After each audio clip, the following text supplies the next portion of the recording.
Hello and welcome everybody to this broadcast on the Beacons Broadcast Network of women's soccer for today's matchup against Western Connecticut. The Colonials taking on the Beacons at James Cotter Field here on the campus of BC High. I'm Tyler Zickel. I'm joined by Gigi Braga, today's color analyst, and a former Beacons soccer standout herself as we get set for the first conference game of the year for the Beacons women's soccer team. Gigi, welcome to the broadcast. A beautiful Saturday here in Boston as we get set for likely the biggest game of the Beacons season thus far. Your thoughts as we get started with the pregame show? Hey, you said it perfectly, Tyler. It is the biggest game for the Beacons thus far in the season. They're playing a Western Connecticut team who is three-time defending LEC champs. In the past, Westerns had such a dominant offense and such a dominant team, and they did lose their top scorer in Autumn Soros, so the Beacons are glad to see that, especially their back line and their freshman goalkeeper, Abby McCulloch. But the Beacons haven't been tested with the amount of talent that Western Connecticut has. The best team that they have played so far has been Babson College, who is a New England threat throughout the region. So this is definitely going to be an interesting game, and being their first Little East Conference matchup that they're going to play, it's going to determine. I don't want to say that it's going to determine how the season's going to go because you never know what could happen. But if the Beacons start off with a strong foot here, with a tie or possibly even a win against the defending champions, that is going to send out a message to the rest of the LEC. And the Beacons, of course, riding a two-game winning streak into today's match. And if you extrapolate that back to that matchup against Babson College on September 11th, that close 2-1 loss, an opportunity for the Beacons to build on momentum that began in that game, has continued with wins against Wentworth Institute and a big W against Emmanuel College. Before we dive into some stats prior to today's game, Gigi, what does that win against Emmanuel mean to a young, hungry team like these Beacons? Well, Emmanuel College is coached by the former assistant coach here at UMass Boston, and Greg Vizino, and there was I don't want to say tension, but that was a big game for the Beacons, and going down 1-0 into halftime and having to come back from that win. And I believe that there's a stat that says that 8 out of the Beacons' goals have all come in the 75th or 80th minute and after. So even though this team goes down 1-0 or 2-0 or whatever it may be, they don't quit. They don't quit, and that is a lot in part to them having so many freshmen on this team that they don't know anything different. They're hungry, they're ready to win, they're ready to fight. And that win against Emmanuel College, and even that 3-0 win they had against, or 3-1 I should say, win against, was it Wentworth? Yeah, it was Wentworth.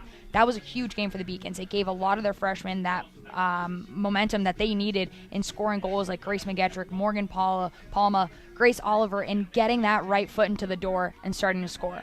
As we look at some of the stats for both of these teams heading into today's game, you look at that very top stat, Gigi, goals per game, very similar, just over 0.10 goals per game difference between these two rosters. And you look at some of those other stats, specifically goals allowed against, it would seem as though if the Beacons can have some early offense, perhaps going to put a goal or two on the scoreboard before the first half is over, that puts them in a great and strong position to get a victory today. Absolutely, and I'm sure that Coach Zombeck is going to harp on the fact that they need to test their goalkeeper, Langeberry.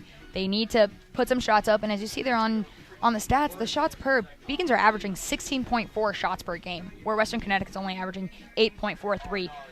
Western does come in with a 2-5 record, but with those 5 losses, they have played a lot of a tougher schedule than the Beacons have played. Not to take away credit from the Beacons, but being from Western Connecticut, you're obviously 3.5 to 4 hours away from the Boston area, so you're playing a couple of different teams, and with the caliber that Western Connecticut has come in, obviously you win an LEC, you go into NCAA play, your coach wants to play tougher teams in order for you to keep that momentum going. So can't blame Coach Alex Harrison for setting up his team's schedule like that. Let's roll that right into 3 things to know for today's match between the Beacons and the Colonials. First up, the Colonials lead the all-time series 24-3. UMass Boston has lost 5 straight games against the Colonials since 2013, but 3 of those losses were 1-goal games. So as we mentioned, Gigi, this is a team, the Beacons team, that has probably their best chance to beat the Colonials since 2013 this season. Absolutely, and like we were talking about in the pregame, this Beacons team, there's so many freshmen. They're out of the 11 starters that they have on the field, 9 of them are freshmen. And they don't know. They have never seen Western Connecticut play. They don't know. It's all word of mouth. Oh, Western Connecticut's good. Oh, they're defending LEC champions. these freshmen don't know that. They don't know what to expect, that they're just going to come out hungry and ready to play, and that's exactly what Coach Sonbeck wants. So lack of experience perhaps benefiting this Beacons roster. Absolutely. When many would so. think it would not benefit a young and hungry team, as we've discussed. Our second thing to know for today's game, something you already brought up, Gigi, and for good reason. 7 of the Beacons' 10 goals this year have come in the 75th minute or later, which speaks volumes as to this team's not only conditioning, but the edge that they continue to keep from minute 1 to minute 90. You can never count them out, and that's something that you love to see in a team, is that you can never count them out. And it's not just from one player. This team does not have a go-to goal scorer, so to speak. Jacqueline O'Grady currently leads the team with 2 goals, but that's not to say that 6 or 7 other players haven't scored their first collegiate goal. And certainly looking forward to some individuals to step up in today's game. And finally, wrapping up our 3 things to know for today's game, Western's 5 losses have come against teams that are a combined 20, 10, and 3. So the Colonials have played a lot of quality soccer clubs over this first month plus of the season, and they are coming into this game here at James Cotter Field certainly juiced with the opportunity to take on a Beacons team that they may underestimate. And that's, yeah, exactly. You said it perfectly. And I think that it's not just Western Connecticut State that is underestimating the Beacons. A bunch of teams, and due to the lack of wins that the Beacons have had in the previous years, and you come in and you're like, oh, it's just UMass Boston. Oh, we beat them 4-0 last year, 3-0 last year. This is a completely different team, and I'm sure that a bunch of coaches, when scouting out their teams, know, hey, there's so many freshmen on this team, we don't know what to expect. But in today's game, I think that Western Connecticut is going to be caught a little bit off guard on how the Beacons are going to play.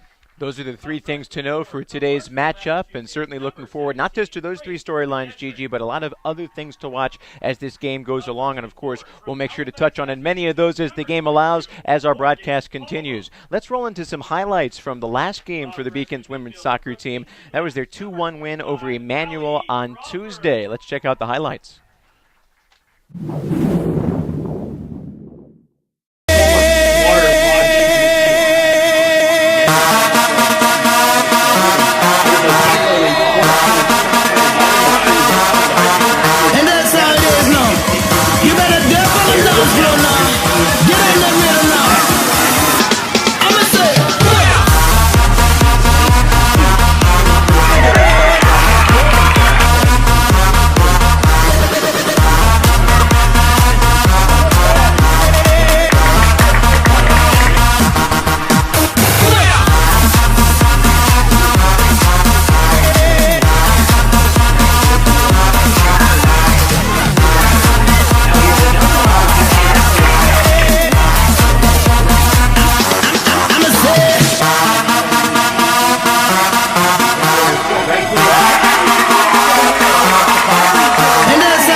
We just heard the anthem here at James Cotter Field. We are moments away from kickoff for today's game between the Beacons and the Colonials. But before kickoff, Gigi, let's talk about a player to watch. That's the goalkeeper for the Beacons, Abby McCulloch. Not only the reigning LEC Rookie of the Week, but she's already garnered Goalkeeper of the Week honors.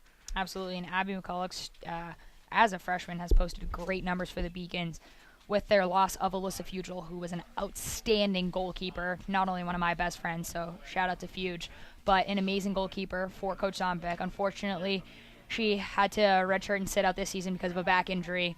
Obviously, her health is more important than anything else, but Abby McCulloch filling in those big shoes really nicely. She's coming in, and not to discredit Abby for her great success, but her defense has helped her out a lot. The communication that she has, and their freshman back line, except for Taylor Biliak, who is returning junior, the communication between McCulloch and the center backs and their entire back line has been really great. They're all freshmen. They're all getting to know each other. And in the first couple of games throughout the season, we saw a couple of hiccups with that. But now you're 6 games into the season, for the Beacons, that you're ready. Your team is pretty much gone through, got all the kinks out here and there, and Abby McCulloch just doing what she does best, and that's stopping goals for the Beacons. And we certainly say best of luck to the Colonials with a smile on our face when they've got Abby McCulloch to face today, helming the net for the Beacons. Now let's check out some other LEC action, some scores from around the conference. Southern Maine shutting out Plymouth State today by a final score of 1-0. UMass Dartmouth, they fall to Eastern Connecticut State, final score 4-1. Castleton University, the newest member of the LEC, they get a 4-2 win over Rhode Island College. And of course, with an odd number of teams in the conference, Keene State gets the bye this week, as the Beacons were the first LEC women's soccer team to have a conference bye. So today, Gigi, the first conference game of the year for the Beacons, and certainly one to be excited for. And of course, this isn't the only action happening around UMass Boston. As we get set for kickoff moments away, we'll show you what's coming up around Beaconville. In fact, some things that have already happened. Cross country competing in the Codfish Bowl. Women's tennis falling to Plymouth State in single play. Amherst College gets the win over volleyball 3-0. And men's soccer tying Western Connecticut 1-1 in 2 overtimes there. Certainly a moral victory for the Beacons men's soccer team, and looking forward to either a moral victory or an actual win for the Beacons women's soccer team this afternoon. The teams are all set. They're both on the field, and we are all set for kickoff. So glad you could be with us here on the Beacons Broadcast Network. Today, the Colonials wearing dark blue, Beacons in white. And moments away from getting started here at James Cotter Field, we are underway as the Beacons have the kickoff. It goes to the back, and for the moment, in the early parts of this game, Gigi, we'll see which team is establishing themselves early. And Western Connecticut they play really disciplined. Coach Alex Harrison, in his 3rd season, really likes his team to settle the ball down, and they have a bunch of new faces and a bunch of young faces. So it's going to be interesting for both teams to see how they develop play in these early minutes. We'll talk starters in just a moment as the ball rolls to the far side of the field. For the moment, the Beacons with the early time of possession advantage. Of course, we're just underway, but as that ball rolls out, it'll be a Colonials ball. So the throw-in comes in on the far side. The Beacons are there with the initial touch, but it'll go out of bounds off a Beacons player, and possession will stay with the Colonials. And a big thing to see here is you see that the Western Connecticut, they play pretty much the same formation that the Beacons do. It's that 4-3-3. So the transition for these two teams are going to be the biggest key point.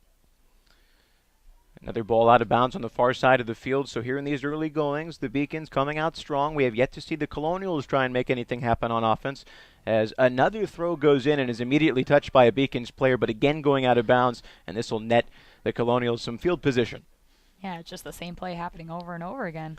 Another long throw deep into the defensive area for the Beacons as they continue to battle. Gigi, you touched on it at the beginning of our broadcast. It's the Beacons' defense, in addition to their star goalkeeper, that has certainly kept them in games so far this year. Absolutely, and not to mention that their offense has absolutely helped. In a bunch of these games, as we saw in the stat during the pregame, the Beacons have gone down. They don't really like to score first, and that might be just for a slow start at the beginning, but you can never count this team out. But I'm sure that Coach Zombeck would like to get an early start and get a goal early on here in the first half. A midfield turnover for the Colonials gives the Beacons possession, but now it goes right back to the Colonials as we're bouncing around the middle part of the field for these first 5 minutes. Have yet to see either team try and make a real strike towards the goal of their respective opponent. Ball still changing hands, but now the Beacons with an opportunity. It goes out wide as they bring it up the left wing. Here come the Beacons. This is the deepest they've gone into Colonials territory so far this afternoon, and a one-on-one battle on the far side sends the ball out. Beacons ball. And you see in the 3 forwards, Morgan Palma, Grace McGettrick, and Jalila Ocampo, they work so well together, and all 3 of them have tremendous speed. An opportunity near the top of the penalty box, but it's kicked away by the defense and rolls back towards the middle area of the field. And now this one will end up with the goalkeeper for the Colonials, as both teams will change direction, head the opposite way. So no score here in the early goings, just underway here on the Beacons Broadcast Network as the ball is booted to the near side of the field for the first time, and it goes right back to the Beacons. UMass Boston trying to push their way deeper into that Colonial defensive zone, but now the Colonials with an opportunity as it's sent down towards Abby McCulloch in goal. And now the first whistle from the head referee. It looks as though the Colonials will have an opportunity for a free kick relatively deep in the Beacons' half. And that's a dangerous spot there for the Colonials to take a kick. And we talk about how good Abby McCulloch is, but standing only at 5'4", and this is not to take anything away from her, but as a smart player and as a smart person, as the Colonials, you try to go top corner here. Notice that your keeper is not as tall as most goalkeepers are. 4 bodies in the wall. The shot goes in and goes right off one of the Beacons players standing there as part of that defensive wall. And the ball sails over the crossbar for a goal kick. So an early opportunity for that Beacons defense, Gigi, to show their stuff, and they do just that. Yeah, well, Grace McGettrick's going to feel that a little bit later. She probably took it right off the stomach, so got the wind knocked out of her there for a little bit. Ball comes to the near side following that goal kick, but possession seemingly 50-50 in the middle part of the field. But now the Beacons trying to make something happen as they go streaking down the far side. 3 attackers as opposed to 5 defenders. And the ball comes crossed in, but now a nice defensive play there as number 17 for the Colonials kicks it out. But now a foul has been called, and it will change possession as the Colonials will have a free kick deep in their box. And that could have been such a chance for the Beacons. And as just to rewind back a little bit, you saw Morgan Palma and Mary Jo Murphy working so well on that left side of the field. And you'll see that a lot. You'll see that in Taylor Biliak and Mary Jo Murphy just making those runs, especially when the Beacons get on offense. They want to get as many players as they can up in the box. So when booted to the near side, some contact before possession was taken by the Beacons. Now the Colonials with it as they try to work their way up. But that defense, Gigi, continuing to turn these salvos away from those Colonial attackers and midfielders. Absolutely, and you see there number 7 for the Colonials, Allison Oakley, who's a senior forward now playing in the midfield. You're going to look to her to settle your team down and try to get that offense started. The Colonials seeing what they can do against the stout Beacons defense here, but now an opportunity on the near side, but some good defense clears that ball out of bounds, and we will have a Colonials corner kick, the first corner for either side this afternoon. And you see there Kenya Wade, one of the Beacon center back, limping a little bit right now. I believe she got stepped on in the game against Emmanuel, but you see her being so aggressive there on defense, and that's what the Beacons look for, is you see someone coming up on the corner side, like you have to be aggressive, and that's exactly what she did. Physical, but got the ball. Here comes the corner from the near side. Lots of blue jerseys in the box, but it bounces away. Now a back and forth battle to try and clear it from the box. It rolls out of bounds off a Beacon player to keep possession with the Colonials. Yeah, and Bayla McCollum there taking that corner kick, just making it so direct, and that's a perfect style of corner kick to get a header on it perfectly, so the Beacons really have to watch out for that. A Western Connecticut throw-in sends it into the box, now booted out of bounds once more. And right now, Gigi, this has been the most consistent the Colonials offense has been in terms of keeping the ball in the Beacons half of the field. And the Beacons have to be careful, because if you let the Colonials get a little bit too comfortable where they are, they're going to start playing keep away, because they do like to possess the ball. You see a little bit of kickball here in the first 7 minutes of this game, but both teams love to possess the ball.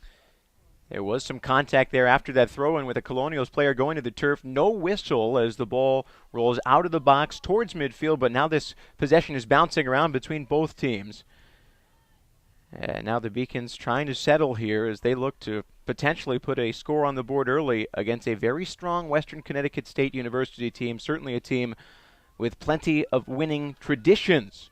Years past, we talked about how 2013 was the last time the Beacons beat the Colonials in women's soccer, as we see a ball go out of bounds, last touched by UMass Boston. So a lot of action on the far side of the field. We've seen a lot of balls out of bounds here in the early goings as the Colonials send one in towards the middle.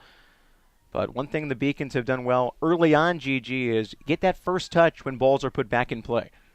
Yeah, and you see there Kali Fahey dominating against Kaylee Panic, and that's something that you're going to see. You're going to see the Colonials be really aggressive, and they're going to be very physical, and that's something that the Beacons have to be careful, especially in their defensive end. You love to see the physicality, but you haven't gotten so much of a feel with the referees, and if they're going to let a couple of physical plays slide, or if they're going to be whistle happy and start calling every single play, and in your defensive end like that, if you go down as a Colonial player, 9 out of 10 times, that's going to be a penalty kick. We'll have a goal kick now as that one is sent out of bounds by a Colonials player. So the first serious challenge for this Beacons defense is certainly a test that's been passed by UMass Boston. They were able to send multiple salvos out of bounds or away from any scoring threat positions. Goal kick sends it out to the far side, and once again the Colonials back with the ball. A dangerous play here, an opportunity for the Colonials. This ball will be knocked away by the Beacons defense. Scary moment there, but once again the Beacons defense proves stout. And we saw this happen against, I believe it was Babson, or no, it was Emmanuel College. We saw it happen against Emmanuel, where that communication between the center backs and Abby McCulloch lacked a little bit. And if you're a forward for Western Connecticut, you're going to keep running until you hear anything. You're going to take advantage of that miscommunication and try to get a toe poke or whatever it may be. You're going to try to get a body part on that ball to find it in the back of the net. A little bit of a scare there, as you said, Tyler. Abby McCulloch needs to do a little bit of a better job of communicating with her team. If she's going to go get that ball, she cannot hesitate. It's been a lot of possessions for the Colonials over the last 3 minutes plus, but it seems as the Beacons continue to battle around midfield, that UMass Boston not afraid to play with their backs up against their own wall, and by wall, of course, I mean their goal. Here comes a throw-in for the Beacons as they look to move it past midfield for the first time in a few minutes. Here's a loose ball opportunity, but the goalkeeper for the Colonials will scoop that up and will change the momentum once more.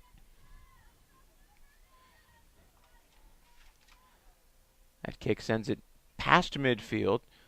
A little hesitant there for the Beacons defender, but a good decision to let it roll out of bounds. And now a quick throw-in to try and move that momentum back the Beacons' way.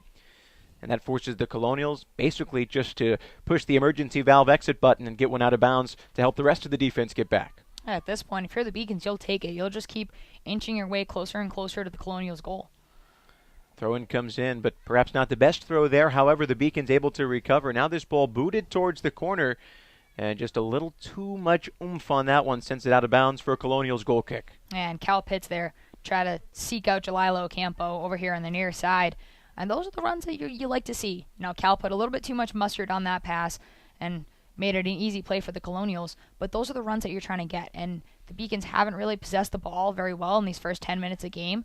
So if those runs are what you're going to need to make to create that one opportunity that you need, that's what you're going to do. Working on the 11th minute of this one as we are relatively just underway. The Colonials with an opportunity on the near side as it's flicked towards the goalkeeper. But there she is, Abby McCulloch, making easy work of that cross towards the net. Absolutely, and you see there, that's just what makes Abby so great, is she has those wonderful instincts of knowing when to go get the ball and when to not. An opportunity for Jalila Ocampo there, but the ball bounces off the Colonials defender, then rolls out of bounds. So here come the Beacons with a throw-in on the near side as it's Ocampo who's got it following the throw-in. Now looking for Ocampo again near the corner. We'll see what she's got with her right foot. A nice block there by the defender, and it rolls out of bounds, but possession stays with the Beacons here. And Gigi, an early opportunity for these UMass Boston players to try and get some of that momentum firmly on their side with a potential early goal.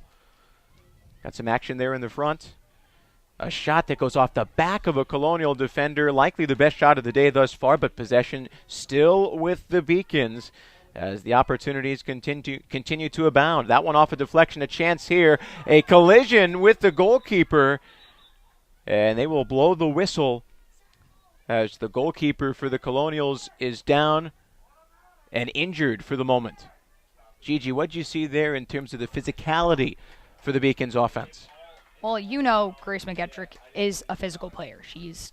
I like to refer to her as a tank, and soccer is a contact sport. I think she did get a little bit too much body and not for the ball, but her intention was to go after the ball. I don't think she had any intention of making contact with Lynchbury. That's just how it happened, but you'd love to see the aggressiveness from her there, and that's a great shot by Mary Jo Murphy to pick out and see that the Beacons had three forwards ready to attack. Here comes another chance for the Beacons. It'll come in from the outside, but again deflected, and we've seen these Colonials defenders do that multiple times, Gigi. They're not afraid to get in front of a potential cross from the Beacons and knock it out of bounds. Absolutely, on that shot by Grace McGettrick, that was I don't even think that the Colonial player knew that she put a body on it and once she felt on her back, but if it wasn't for her there, that shot probably would have gone in because Lynchbury was off her line a little bit. And now a corner kick for the Beacons after that ball bounces around the penalty box. It's now out of play, and a chance for the Beacons here with a corner from the far side of the field. And the Beacons have scored 2 goals off set pieces. That's how they won the game against Wentworth. One of them coming off of Allie Crawford's corner kick to find Morgan Palma. Here comes the corner. A little strongly put in as it bounces around, and now the Colonials will try and clear it out of the area and take it past midfield. And now a little bit of a tangling up there. And it would seem as though the official is going to the book. He pulls out the yellow card there. And that's the first booking of either side today. Yeah, well, I mean, that's an obvious card there. You had Amina Bailey was taken off, and she knew that she had speed. She knew that she was going on the counterattack. Jacqueline O'Grady had to she had to make the play. She had to clip her ankles. She knew that she wasn't going to get there. That could have potentially ended up in a goal. So you'll take the yellow card. Obviously now Jacqueline loves to play physical. She's going to have to be careful because you don't want to go down and play with 10 men. After the Bailey McCollum free kick that sent it near a relative traffic jam, which included somebody going to the floor for the Colonials. No whistle is called as perhaps advantage on that play as the referee allows both sides to be a little physical, a little rough, but certainly what you might expect from the Beacon side. And, of course, Western Connecticut State, they've got a rep to protect, their reputation. Yeah, you see 15 minutes into this game, you already have a yellow card.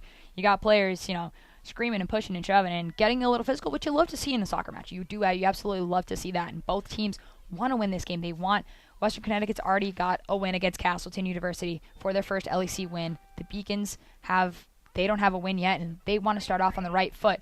Being physical is a part of soccer. The thing you have to watch out for here is you saw the referee already gave out a yellow card to Jacqueline O'Grady. She now has to play careful. She doesn't want to get another yellow.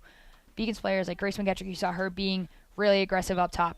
You don't want to be a little too over-aggressive and end up putting your team in a worse spot.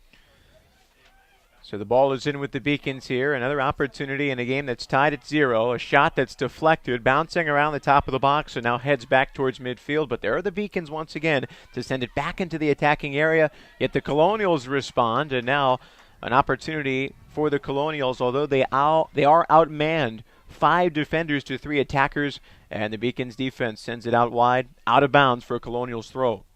And that's one of the things that you saw there, the Beacons being caught a little bit off guard with only 2 defenders. Their wing defenders have to know when to come back and when to go forward. With Jackie Turner and Mary Jo Murphy, you saw Mary Jo make an amazing play and running back and defending that ball, but the Colonials are always going to have one forward occupying those 2 Beacon center backs, and they really have to communicate to know who's marking that forward and who has to drop a little bit. The kick from the goalkeeper, Alexis Langebury, heads out to the near side of the field, bounces off her teammate Amina Bailey, then goes out of bounds. So a chance for the Beacons, and they are in Western Connecticut's half of the field here with an opportunity to break a 0-0 tie. There's Ocampo on the near side. It bounces off the top part of her right leg, and possession changes once more. So now the Colonials trying to make something happen. There's Kaylee Panic with the ball. She dumps it out to Allison Oakley as it's booted towards that Beacons goal. But again, the defense turning it away. Starting to sound a little bit like a broken record here on the broadcast, Gigi. Each and every time this Beacons defense steps up, they boot it out, and they continue to be that backbone for this exciting Beacons club. Now an opportunity for the Colonials around midfield, but again, neither team seeming to want to take possession just for the moment. And now there go the Beacons on the far side. Across to the middle. The advantage still with the Colonials in terms of the personnel as the shot comes in, rolls well wide of the net, and that's another goal kick for Western Connecticut State. And as you said it, Tyler, neither team is really possessing the ball in the middle third of the field. It's kind of just playing kickball, and whichever forwards on the teams end up with the ball, that's where you're going to start possessing it.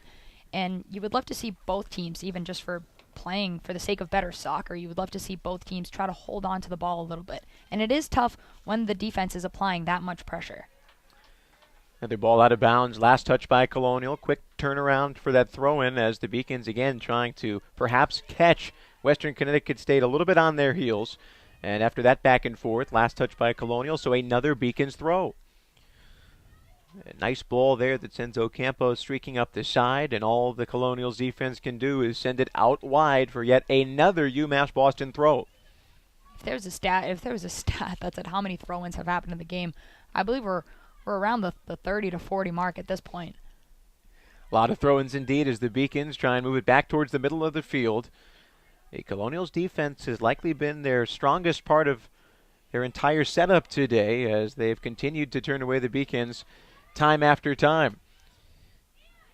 Bouncing ball that nearly catches the arm of one of the Colonial attackers there, but instead it stays with the Beacons. No whistle from the official. And more of that kickball, as you mentioned, Gigi, but the Beacons seeming to take possession more often than not when you have those 50-50 chances. And now the ball is cleared out, rolling back toward McCulloch in goal. And the thing about this kickball style of play is that neither team really knows where to set up their teammates. Like, you don't know where to go because you don't know if they're going to lob the ball 20 yards over your head and all of a sudden you're on a dead sprint back and get caught off guard on the counterattack. So that's why both teams really want to settle the ball down. And you hear us saying it's easier said than done. A free kick there as Allie Crawford does the honors for the Beacons. Rolls back to her as she looks to the other side for Ocampo. Gets over the head of the defender, but just a little too much pace on that cross as it rolls out of bounds. And that will indeed be a goal kick for Western Connecticut State. And you see there number 4, Jasmine Gray, for the Colonials. She's 5'9". She's the tallest player, I believe, on the field right now for the Colonials and for the Beacons. And she's the anchor for the Colonials defense. And you're gonna see her talk really well with her teammates and just kind of settle their team down. There's Jacqueline O'Grady. She's tangled up with the Colonial player, and remember, it was O'Grady who was booked with a yellow card a few minutes ago, and that's certainly something, Gigi, that we'll have to keep an eye on as the game goes along and how it may potentially affect the Beacons' schematic, both on offense and on defense, because we know Jacqueline O'Grady can just about do it all. Yeah, yes, she can. She was a forward scoring a bunch of goals for the Beacons in her first 2 years, played defense her junior year last year, was an second-team all-conference defender, and now this year she's doing it all. She plays forward, she plays defense, she's now playing in the midfield for the Beacons. She can score goals, she can do everything. So you really don't want Jacqueline O'Grady to get a second yellow or whatever it may be, get injured or anything like that to get out of this game. And that was O'Grady last touching it for the Beacons, setting up that throw for the Colonials. And now another opportunity for a Western Connecticut throw as they make their way into Beacons territory as the clock reads 25-13 and counting here in the first half. The Colonials with it, near side. Nice defensive play there by O'Grady.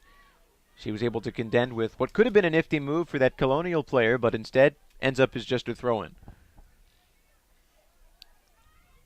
Couple of headers off that throw for the Colonials there, and now a chance for the Beacons defense to clear it out, which they do in part, although certainly still on their side of the field. Lots of ricochets over these last few minutes. And early on, a narrative establishing itself as which team wants to really take control of this game. We don't have time of possession in front of us, but for the moment, my educated guess would be the Beacons leading in that category, but at the moment, nothing to show for it as well. Ball with the Beacons on the far side. They continue to bring it up. And still outgunned for the moment in terms of personnel. Looking for a potential mismatch, and certainly in a matchup such as this with Western Connecticut State, despite their record, coming in with a strong roster. And now a penalty is called on the Colonials right around midfield, which will set up an opportunity for the Beacons here. And you see both sevens for both teams, Allison Oakley for the Colonials and Jacqueline O'Grady for the Beacons, both playing in the midfield. And you see them, they're getting a little feisty with each other there.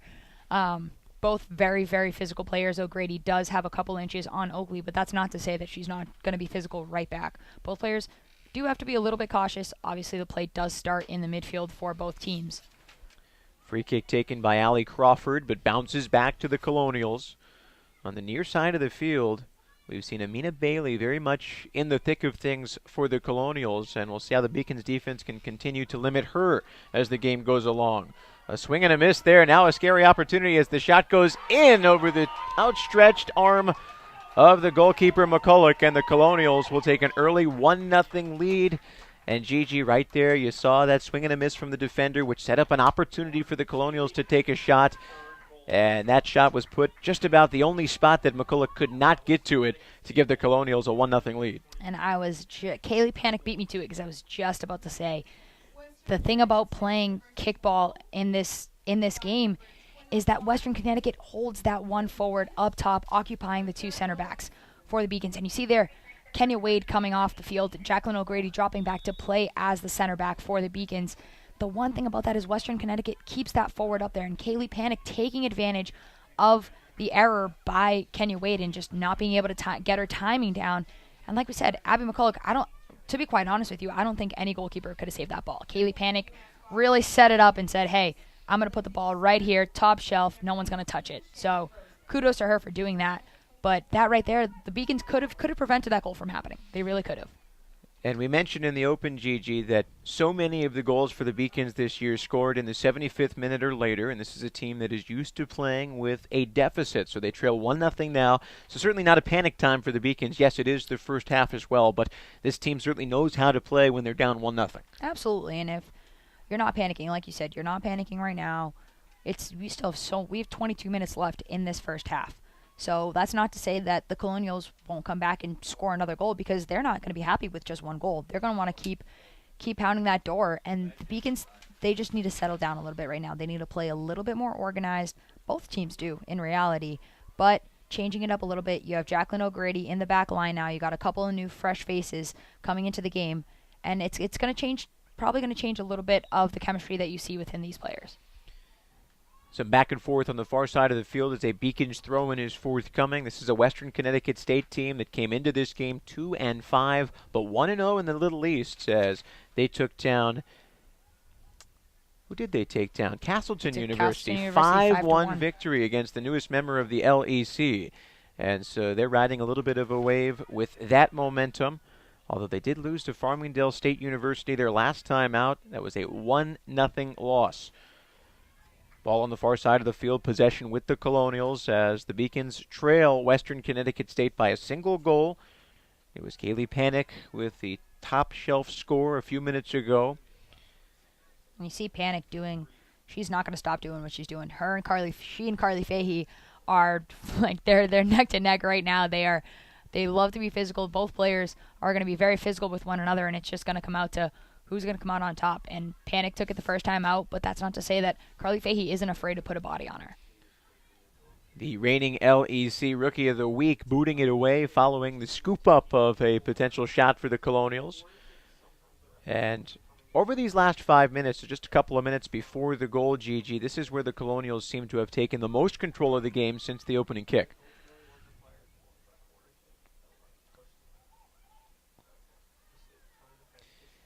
And as we approach 20 minutes left in the half, and that ball rolls far out of play on the far side.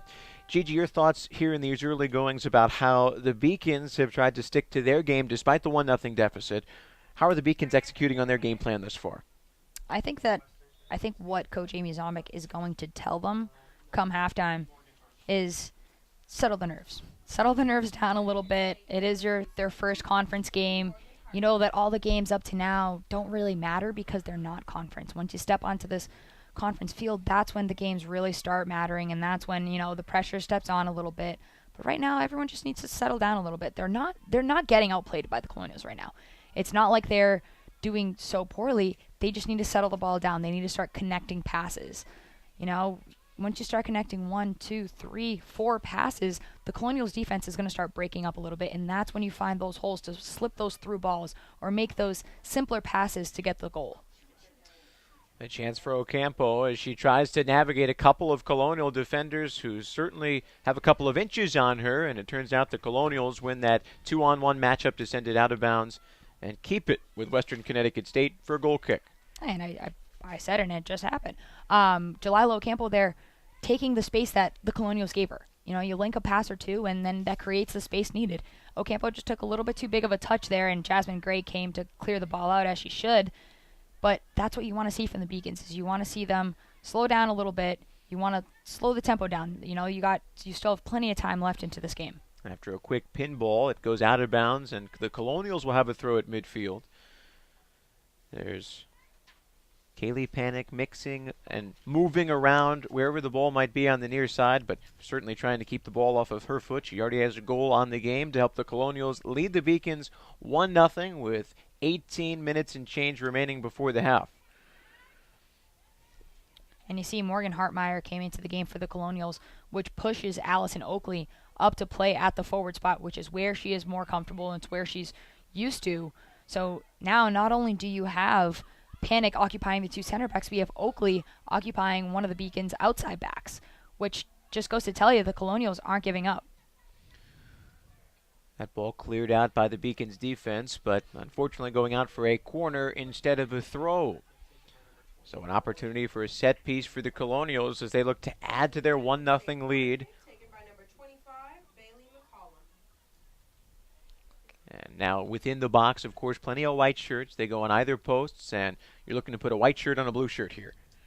Absolutely. And you got the height of Jasmine Gray there, number 4 coming in, and Abby McCulloch with a great save.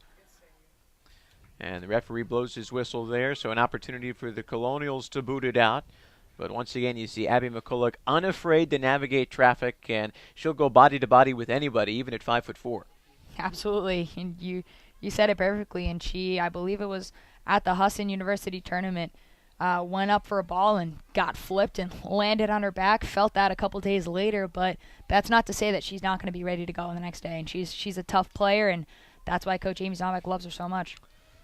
Well, from one end to another, Langeberry sends it out for the Colonials, and there's the Beacons defense to pick it up as Jacqueline O'Grady sends it down the near sideline. Little foot race here as the Beacons with an opportunity. This is crossed, but nobody there as the Colonials send it back towards the near sideline. Beacons with the ball, trying to get around a couple of these defenders, find that opening, take a shot. But once again, the Colonials looking to send it back down to Amina Bailey. Panic down there as well. And an errant touch there for the Colonials, sends it out of bounds, and it's back with the Beacons. And we're going to see a substitution here. I believe that's Grace Oliver checking in for Grace McGettrick. And normally you see in that might be there's 16 minutes left to play, and McGettrick's done a great job. But Grace Oliver now playing on that left side. She is a natural lefty, so she will feel a little bit more at home there than McGettrick, who is predominantly a right-footed shot. So, and you get the fresh legs. You get the aspect of the fresh legs that Oliver brings to this game. She's got 16 minutes. I'm sure Coach Zombek told her, hey, you got 16 minutes left, and then you're going to get a break at halftime. At this point, you're going to give it all that you can, and Oliver's already got a goal in the season. You know she's hungry for a second. And on the other side for Western Connecticut State, Amina Bailey out of the game. So for the left side of that attack for the Colonials, perhaps a little less strong now that Bailey is on the bench, likely for the remainder of the half, but we'll wait and see. Beacons on the far side, sending it back towards the Colonials' goal. But once again, the Colonial defense with more personnel in the area, more dark blue shirts as opposed to white jerseys. So Grady on the near side trying to navigate panic. And some back and forth here around midfield. It's pretty much been the theme for today's game thus far, save for that 5-minute stretch in which the Colonials took control and scored the only goal of the game for either side. And you see Allie Crawford there really settling down their midfield. She's not afraid to take those 1-2 touches in that small space because she's going to create more space for the Beacons. Lilo Campo with the last touch. Beacons trying to get there before it rolls out of bounds, but just over the line, and that means another goal kick for Western Connecticut State. And you see Kate Levitt warming up, and what a sight to see. And Kate Levitt, senior captain for the Beacons, sidelined for the first 7 games of the season due to an injury. Just got cleared to play a couple days ago. We wondered if we were actually going to see her in this game, and Kate just brings such a different aspect to the game for the Beacons. She is one of their top set piece go-to kickers. She scored 2 beautiful goals against Plymouth State last year in the 5-2 win, and she just really settles down their midfield and the Beacons defense. After a throw on the far side, the ball makes its way back towards the near side of the field as, again, the Beacons continuing to get those loose balls in their favor, but have yet to take it all the way to where they need to, and that would be, of course, putting a ball in the back of the net, as another one is out of bounds on the far side for a Beacons throw.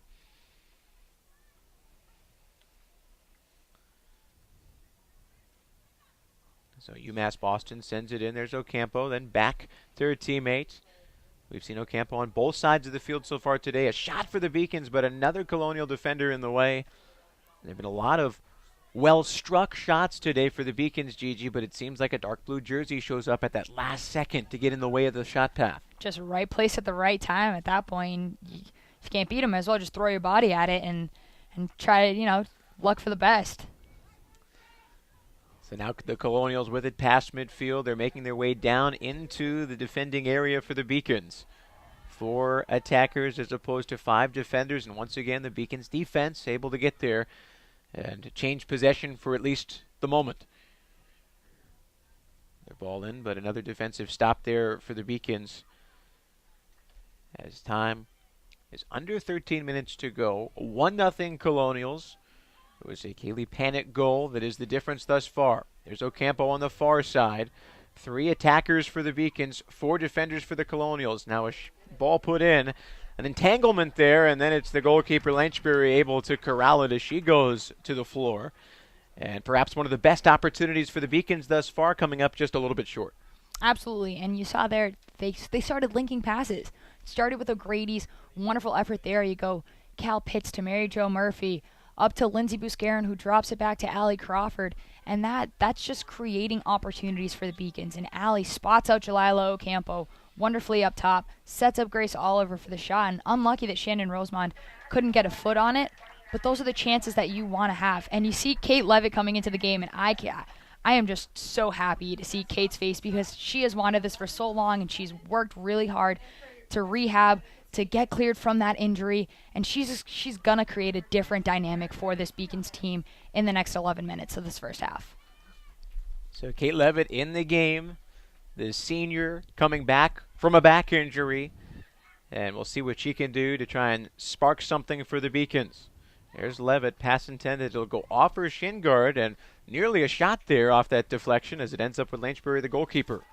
Yeah, and give Kate a little bit of freeway, or leeway, I should say, for the first couple of minutes. It is her first time actually touching a soccer ball in an actual competitive game in the first 7 games of the season, and you wonder if she's going to be a little bit out of shape because she hasn't played in the first 7 games, but that's not to say that her competitive aspect isn't going to be there.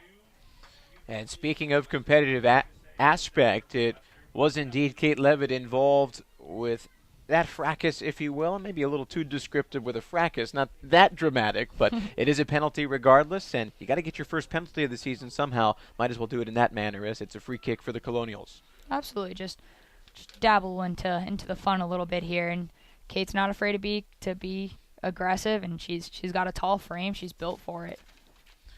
The free kick from Bailey McCollum as it heads towards the Beacons net, but there's the Beacons defense once more. Now an opportunity in transition for UMass Boston. But the Colonials defense turning it away again. Here's Levitt. The ball bouncing around midfield. And now she'll get it to the outside. As there's Ocampo, but just over her head.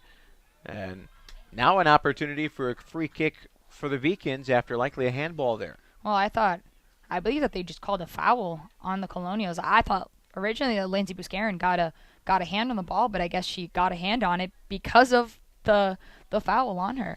So wonderful opportunity here for Allie Crawford to potentially take a shot. The Beacons have in the past gone to a short free kick in this situation, but right now when you're 30 yards out, go for it. Here comes a shot, and it's in, a goal for the Beacons, and we're tied at 1. And that right there is that is Beacon soccer there. And we saw it against Emmanuel College.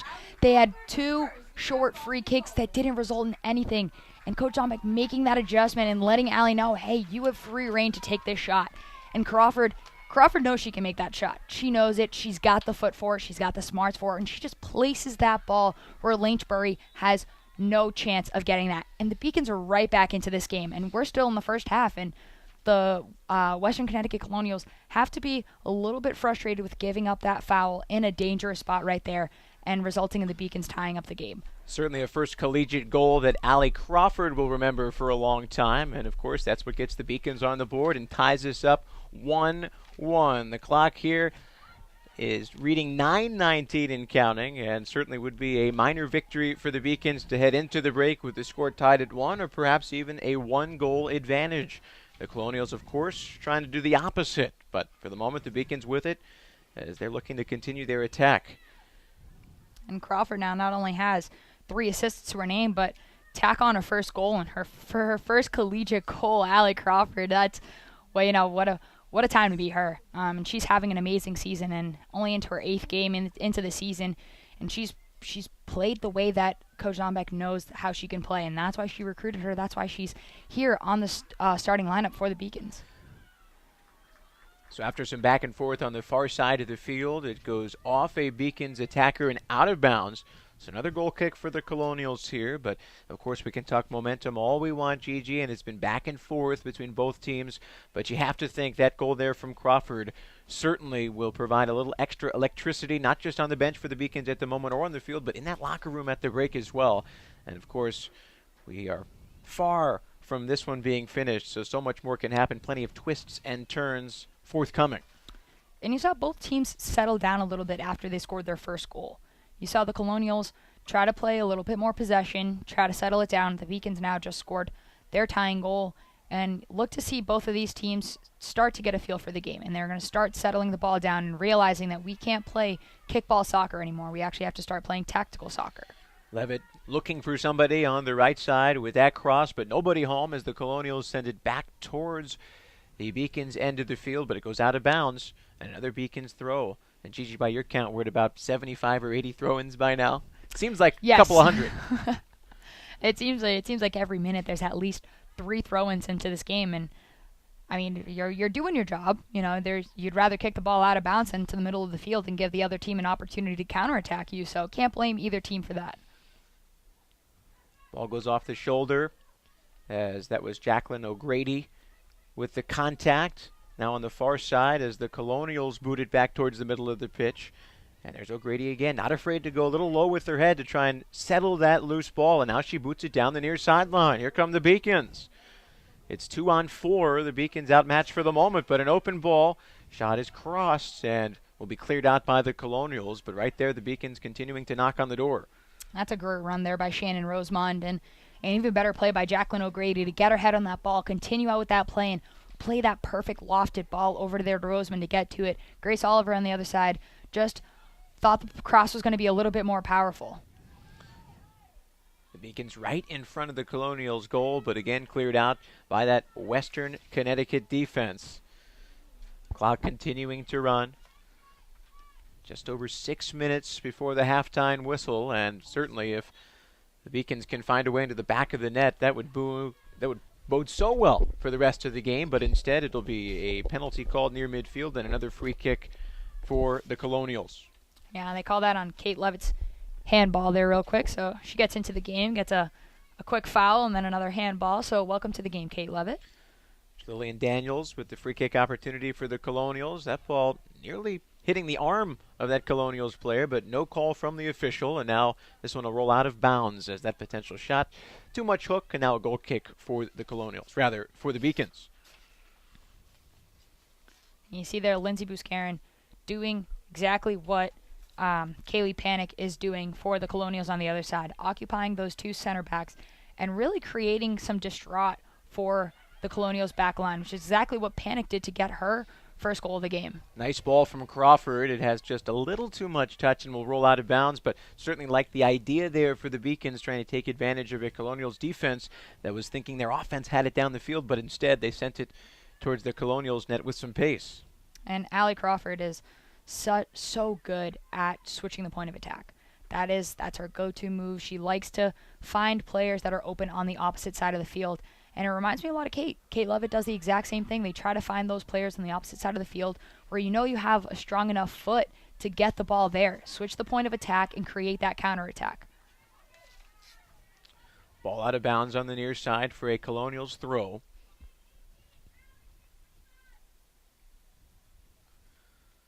Ball inbounded and some back and forth here. They're going to let it roll out of bounds, and now it will change hands as the Beacons will throw it at midfield.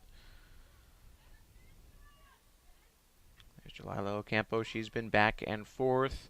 Both sides of the field very much in the thick of things all half long for the Beacons. As the ball will stay around midfield. They're trying to go down the far side. Long run.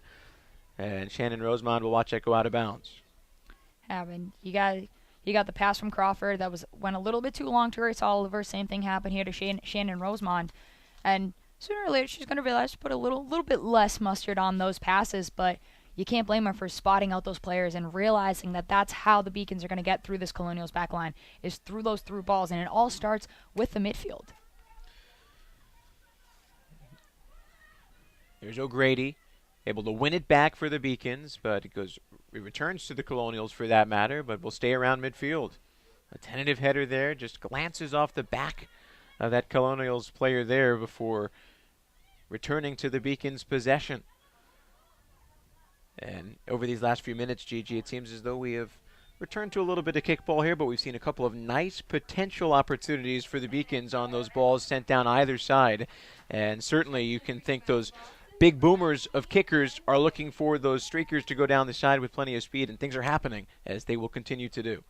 Yeah, and you see Kate Levitt coming out of the game and Erin Kelly stepping in for her, and you know that she's going to be looking to do the exact same thing, is find those players making those runs and get in that way. Get the goals on the cross. Beacons have scored plenty of goals coming in from crosses. And all you got to do is get a head on it, a body part, whatever it may take. Your goalkeeper on those crosses, you got to be really decisive. And that's where Lynchbury hasn't really been tested yet, is on those crosses to know whether she should come out or whether she should hold her line and trust her defense to clear the ball. We're into the final 3 minutes of the first half as we're still tied at 1. The Beacons trying things on the far side of the field. And some back and forth there. They'll stay inbounds. Rarity in this game. Seen a lot of balls go out of play. We've talked throw-ins already, but certainly the Beacons trying to get back on defense as the Colonials were looking for somebody to call for that ball around midfield. Nice ball there. And now a quick touch from O'Grady. Then it goes off the Colonials attacker before it rolls out of bounds for another goal kick. And you saw there on that play, one of the Colonials, I can't see her number right now because she's so far on the far side, but when Mary Jo Murphy went up for that run, if you're Erin Kelly, you have to drop back and take over that spot as the fourth back there, because you got Carly Fahey and Jacqueline O'Grady are being occupied by Kaylee Panic, and you have Alexandra DeLucas occupying Jackie Turner on the other side, and that leaves another Colonial open, and Erin Kelly has to drop back and fill in that spot for Mary Jo Murphy if she's going to make those runs. Quick opportunity there for the Beacons, turned away by the Colonials' defense. It's out of bounds on the far side. And with just over a minute to play here in the first half, what could happen for the Beacons? Well, there's Ocampo with a touch that sends it sailing out of bounds near over the crossbar, but regardless, it's a goal kick. And you see Coach Zombeck there, applauding Jalila Ocampo. Yeah, you didn't get the result that you wanted, but those are the runs that you like to see her make. And she got a little too much on that shot and it went a little too high. But that's what you love to see. You love to see the aggressiveness. She didn't have anyone necessarily open for that shot. That was a bad angle for a pass there. Why not go for it? Be aggressive. Keep taking those shots. So we'll see what the Beacons can cook up with 60 seconds to play here in the first half. In fact, less than a minute to go as we're still tied at 1. And now the whistle is blown as there will be a free kick for the Colonials as they'll try and take advantage of some last-minute momentum. Back and forth here. The Colonials trying to clear it through towards the box, but there's McCulloch to pick it up. Instead, no, she keeps it at her feet and will then send it to the far side. There's Ocampo with a touch. Back to the Colonials on the far side of the field. 10 seconds on the scoreboard. 9, 8, 7, it's the final countdown here in the first half. This ball is rolling towards the end line, and it will nearly pass before being kicked out of bounds by the Colonials. And there's the horn. 45 minutes in the books. We're tied 1-1. Gigi, your thoughts from those first 45? I thought that the first 20 minutes was really interesting soccer, so to speak, and we'll put soccer in a...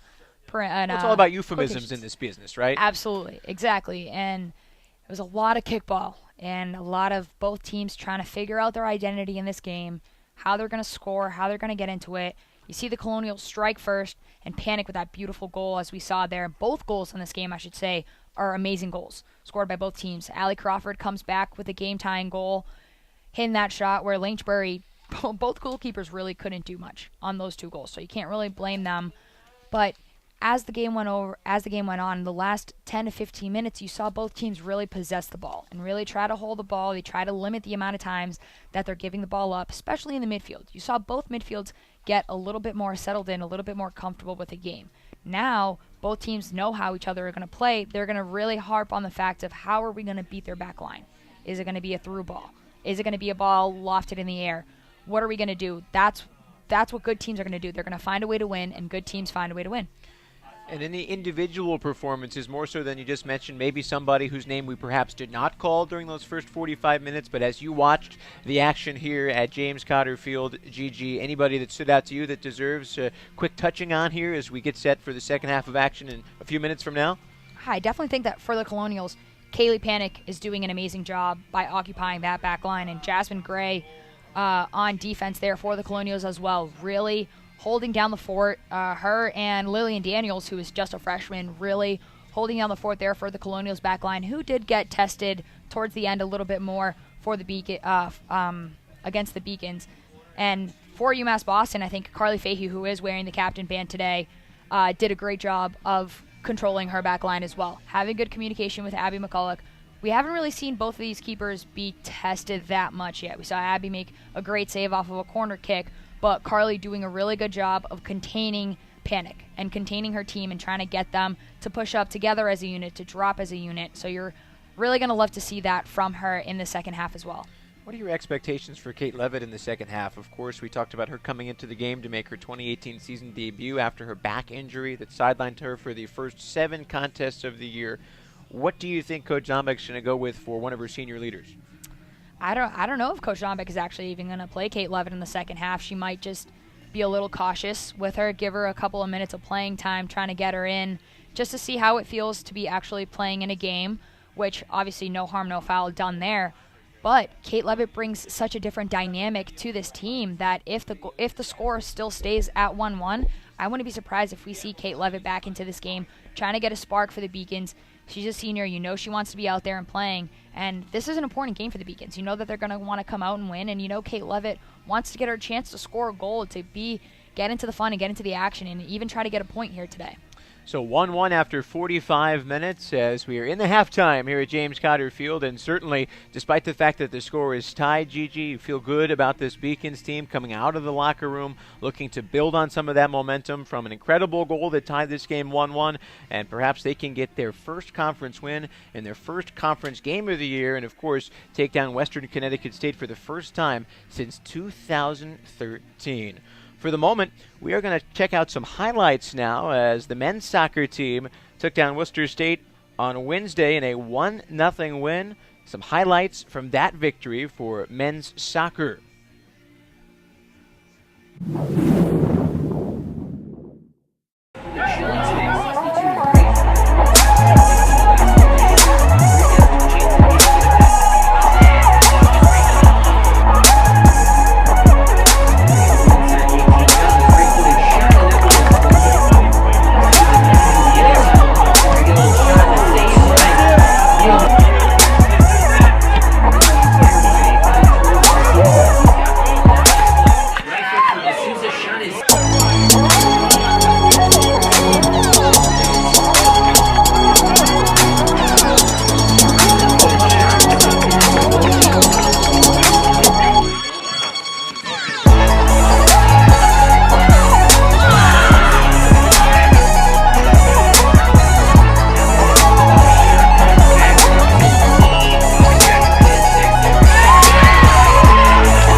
Those were the highlights from the men's soccer win against Worcester State on Wednesday. Final score 1-0 Beacons. Now, bring it back to women's soccer. Let's talk some stats from the first 45 minutes. You can see there, Gigi, at the top, even in shots, 5 each, and of course 2 shots on goal. In fact, the only 2 stats in which an advantage is held for either team, well, 2 corners for Western Connecticut State, and the fouls, well, 6 of them for the Beacons. But we like to see that aggressive play from this young Beacons roster that is still establishing themselves. What's that identity going to be for Beacons soccer in the next, not just this season, but the next 2, 3, 4, even 5 seasons as you start to bring in new faces to this program in years to come? Yeah, and I mentioned it before, and Jackie O'Grady has mentioned it as well in a couple of interviews that we've done, is that these teams in the LEC are not going to see this fresh face of Beacons coming. And you see the stats here are so identical to one another, where last year in the recent years, they've been so lopsided towards Western Connecticut. Western Connecticut takes the edge in shots. The Beacons are forced to make so many more saves in these games that now in today's game, they got 5 shots on each side, 2 shots on goal, and the keepers have only had to make 1 save. That's what the Beacons want. And the Colonials, and I know that Coach Alex Harrison is probably a little frustrated, and I don't know if he really saw this coming from this new Beacons team, but that he thought, or I can't say that he thought that they were going to come into this game winning, but everyone pretty much came in saying, oh wow, Western Connecticut's such a good team, in which they are. They are a very good team. They're very disciplined players, but UMass Boston has contained them to only 1 goal in the first half, where last year I believe that they scored 3 or 4 goals already in the first 45 minutes of play. So if I'm Coach Amy Zombeck right now, I'm really content with where we are, and it's a 0-0 game. And both teams are going to come out in this second half really hungry and really fighting, trying to get this win in LEC play, which could be huge for both sides. Certainly the Beacons team, while needing 45 more minutes and at least 1 more goal while keeping the Colonials off the board to get an actual win, some minor victories through those first 45 minutes. And with that in mind, we'll step away for just a few minutes here as we get set for the second half. But a very special presentation for all of you at home tuning in today. It is a UMass Boston women's hockey video as we get to know their new coach. Check it out right here on the Beacons Broadcasting Network. It's been great to be back in Massachusetts from here, and not that this was the most appealing part of the job, but that was definitely the icing on the cake. And it's great to be in Boston, where there's so much excitement around sports. Before I applied here, my knowledge was that it's a very tough team to play against. We treat them as conference games, and it was always a battle and usually a 1-goal game. So I'm excited to be a part of a program where they're so gritty and so tough to beat. I've played and coached in the Codfish Bowl, and excited to now host it. We had a really close game against the championship game against UMass Boston one year, and now hopefully this year will be UMass Boston winning. I love coaching Division III because you really have a hand in every piece of the student athlete's experience here. I think it's awesome to see them grow as people and players, and then also make sure they're leaving here better citizens, and you get to be part of that engagement in athletics, academics, and out in the community. So I've been really fortunate to have a lot of great mentors as a player and as a coach, and I've taken bits from everyone. The main thing that's been so important to me is just fostering those relationships with your student athletes, and that's what I really feel is going to be important in my role here. And I feel like they really helped me feel confident to take on this role. I was really fortunate at Bowdoin. The head coach really let me have a hand in almost every aspect of the program, and she was really helping me prepare to be a head coach. So, finding out what pieces I needed to fill in to be ready for that next step. And I feel like coming here has been, will be less of a transition because I got to have such a large role before. I knew Lindsay from from recruiting and being in the coaching world, but then I got to know her a lot better throughout this process. And one of the main things that was so appealing to me was how hard it was for her to say goodbye. It's great to take over a place where someone's done a great job for 3 years, and they're big shoes to fill, which can be a little daunting, but at the same time, you know that there's a framework for success. And I'm really looking forward to the challenge of continuing to move this program in a positive direction and continuing to increase the expectations. Some of my first observations from being here a little over a week is they're such an excited group. We've come off working so hard over the summer, and everyone is just so excited to get on the ice. I am really looking forward to working with and getting to know them on an individual basis and both as a team. We have a great group of leaders, an awesome group of returners, and a very enthusiastic and talented group of freshmen. So I think October 8th can't come soon enough. I'm really excited with the talent we have coming in and the type of style they play. We're very much a skilled group up front. We have a lot of goal scorers. We have some really solid, reliable defensemen and goaltenders that are going to compete for that starting role. I'm excited to continue with finding that balance of being gritty and also being very skilled, and just very much looking forward to then finding some student athletes soon that will fit into that piece for the next coming years. So when we're looking for student athletes, I'm first looking for good characters, people that are going to really fit in and want to be here, and recognize that the dedication it's going to take to compete at this level and to be impact players at this level. You look for the skilled players We want people who are strong skaters, strong shooters, but also people who have a good hockey sense. And but the main thing is, you want to make sure they're the right fit and that they really want to be here. We have a great group. The culture already seems to be so strong, and you want to find players that are going to not only enhance the on-ice culture, but the off-ice culture, and want to get involved within the larger school community and even in the larger greater Boston area. So it's been a little bit of a whirlwind for this first bit, getting started and having a pretty long to-do list, but I've been so fortunate to have support. Everyone here has been so helpful filling me in, Lindsay filling me in as well, and just making sure that I'm caught up to speed and that I'm ready to go. I wanted to make sure that it didn't feel like there was a big transition period, and so the leaders have been awesome, telling me what needs to be done, helping make sure that they're taking on some responsibilities as well. And so we've been mostly focusing on making sure the preseason runs really smoothly to get us going for a really solid start to the year. Just to make sure we're ready for that first game, we're going to really focus on being our own best competition. The systems, those but we need to really focus starting in preseason and into the first few weeks of practices before that scrimmage on October 20th, that just being our own best competition is going to make us better players, and we're going to be ready for the start.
You're watching women's soccer on the Beacons Broadcast Network. We're live at James Carter Field, moments away from kickoff here in the second half. Tyler Zickel alongside Gigi Braga as we welcome Gigi back to the broadcast.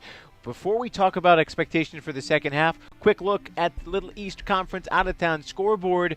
Southern Maine shutting out Plymouth State 1-0. Eastern Connecticut State gets the 4-1 win over UMass Dartmouth. And Castleton U beating Rhode Island College 4-2. And, of course, Keene State College with the bye this week in the LEC. Around Beaconville, as we're moments away from the second half kickoff, cross country competed in the Codfish Bowl. Women's tennis 2, Plymouth State 7 in singles play. Amherst College beats the volleyball squad 3-0. And men's soccer taking on the men's soccer team for Western Connecticut. They tied 1-1, and certainly a minor victory for the Beacons men's soccer team, as the score in that game currently mirroring the score in this one as we're all set for kickoff, tied at 1. And here we go as the Colonials have possession to start the second half. Gigi, your expectations here in the second set of 45 minutes? You're going to see both teams are really going to come out guns blazing is what I believe to happen.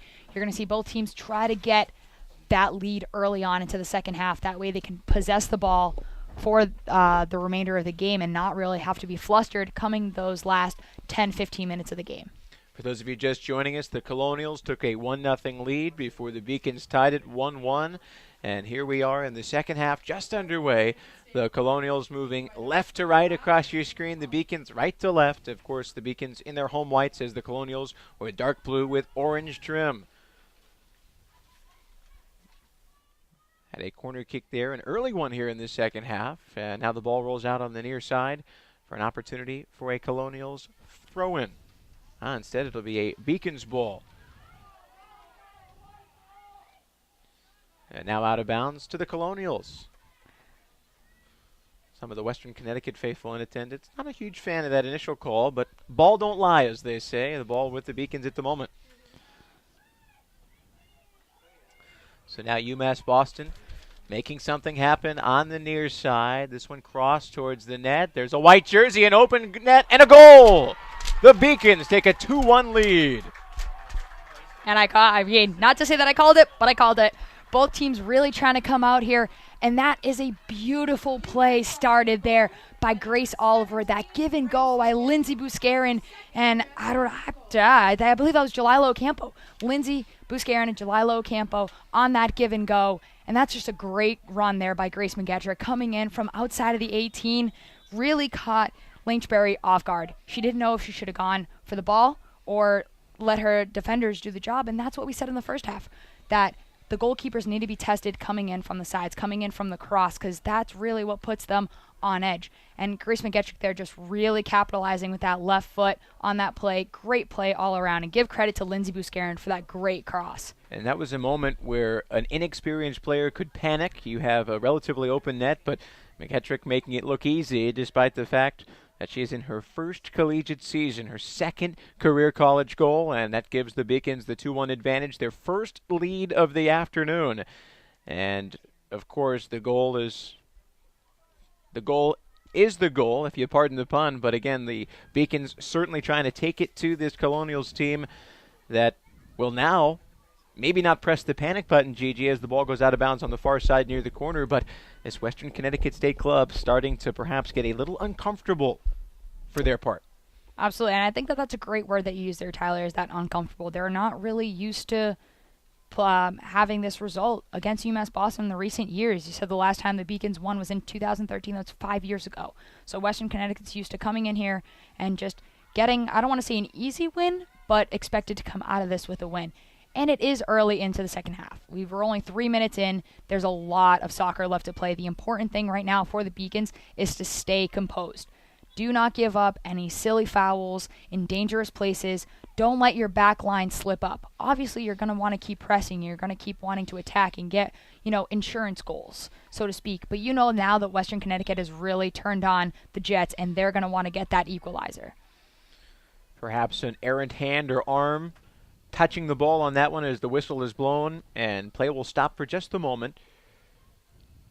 So 2-1 is the tally. The Beacons leading by a single score. And we'll see how that potentially affects the Colonial output, both on offense and on defense. They play physical soccer, but the Beacons have certainly risen to that task and have met the Colonials, at least physically, certainly move for move and aggressive tactic for aggressive tactic. The Beacons on their attacking end, heading towards the corner. An opportunity for a cross here. It will be a cross, but a relatively minor one as it's hit out of bounds by the Colonials defense and setting up yet another throw-in for the Beacons on the near side.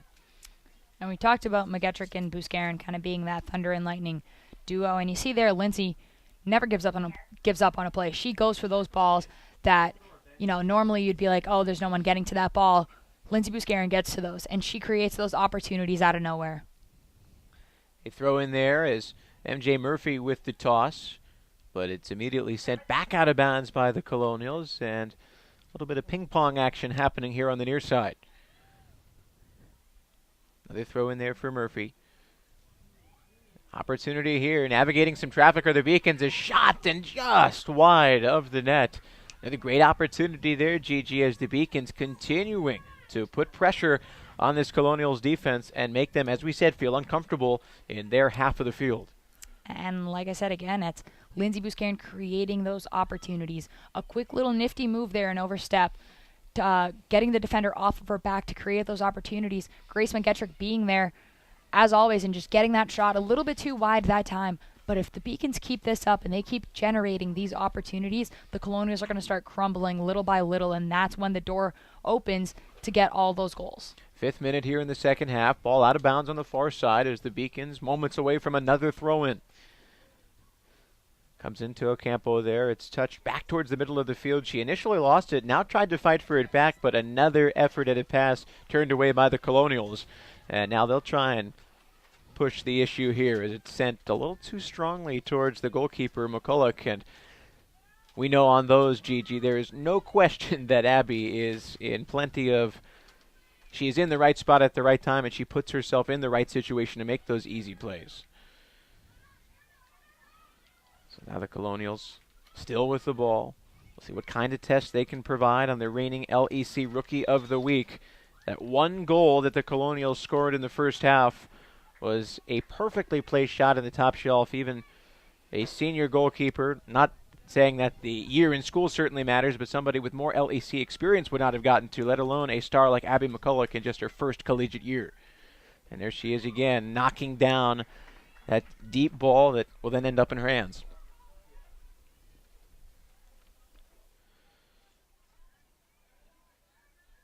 So McCulloch with it, looking down the field to try and decide where she wants to go with it, decides to roll it out to one of her teammates on the far side and see if the Beacons can turn this into another attacking opportunity.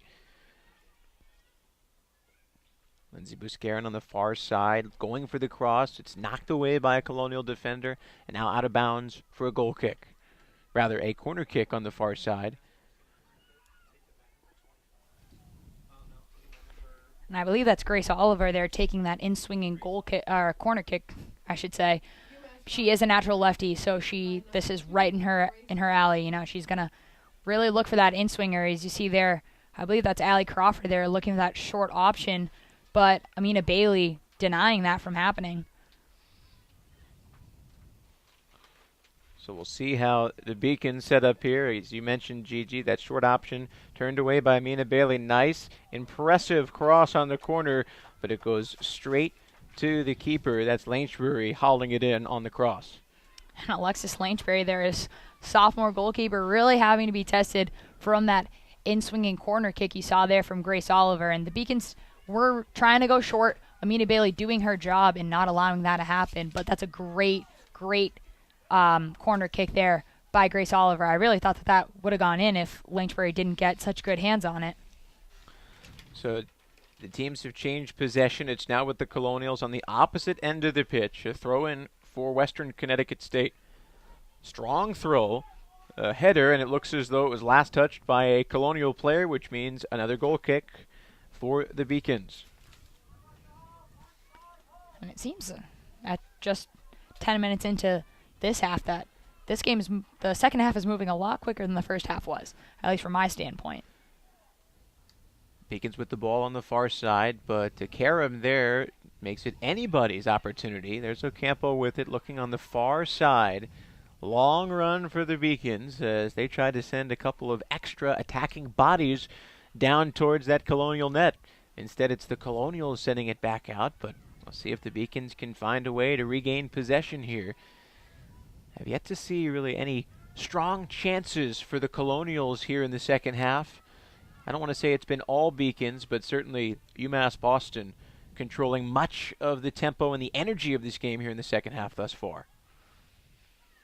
And this one will carom off the bottom of a Colonial player's foot and out of bounds for another goal kick. And a big thing that coaches always say is that when that center forward gets the ball is you don't want to let him turn. You hear it time after time. Don't let her turn. Don't let her turn. And Kaylee Panic does such a good job of controlling that ball and waiting and finding the perfect opportunity for her to turn. The Beacons defense really going to have to work really hard on that because that's how the Colonials are going to start generating their opportunities. Getting the ball to Panic and letting her distribute it to the other forwards. Buscarin turning it around and sending it the opposite way, trying to change up the defensive scheme for the Colonials, see if they can catch them on their heels, but instead the Colonials able to adapt, shift with the ball, and send it out of bounds on the far side for a Beacons throw. So, of course, as the clock continues to run, we're past 10 minutes into this second half. At this stage of the game, Gigi, important for the Beacons to not lose sight of the fact they've got a one-goal lead with plenty of soccer left against a very tough Colonials team.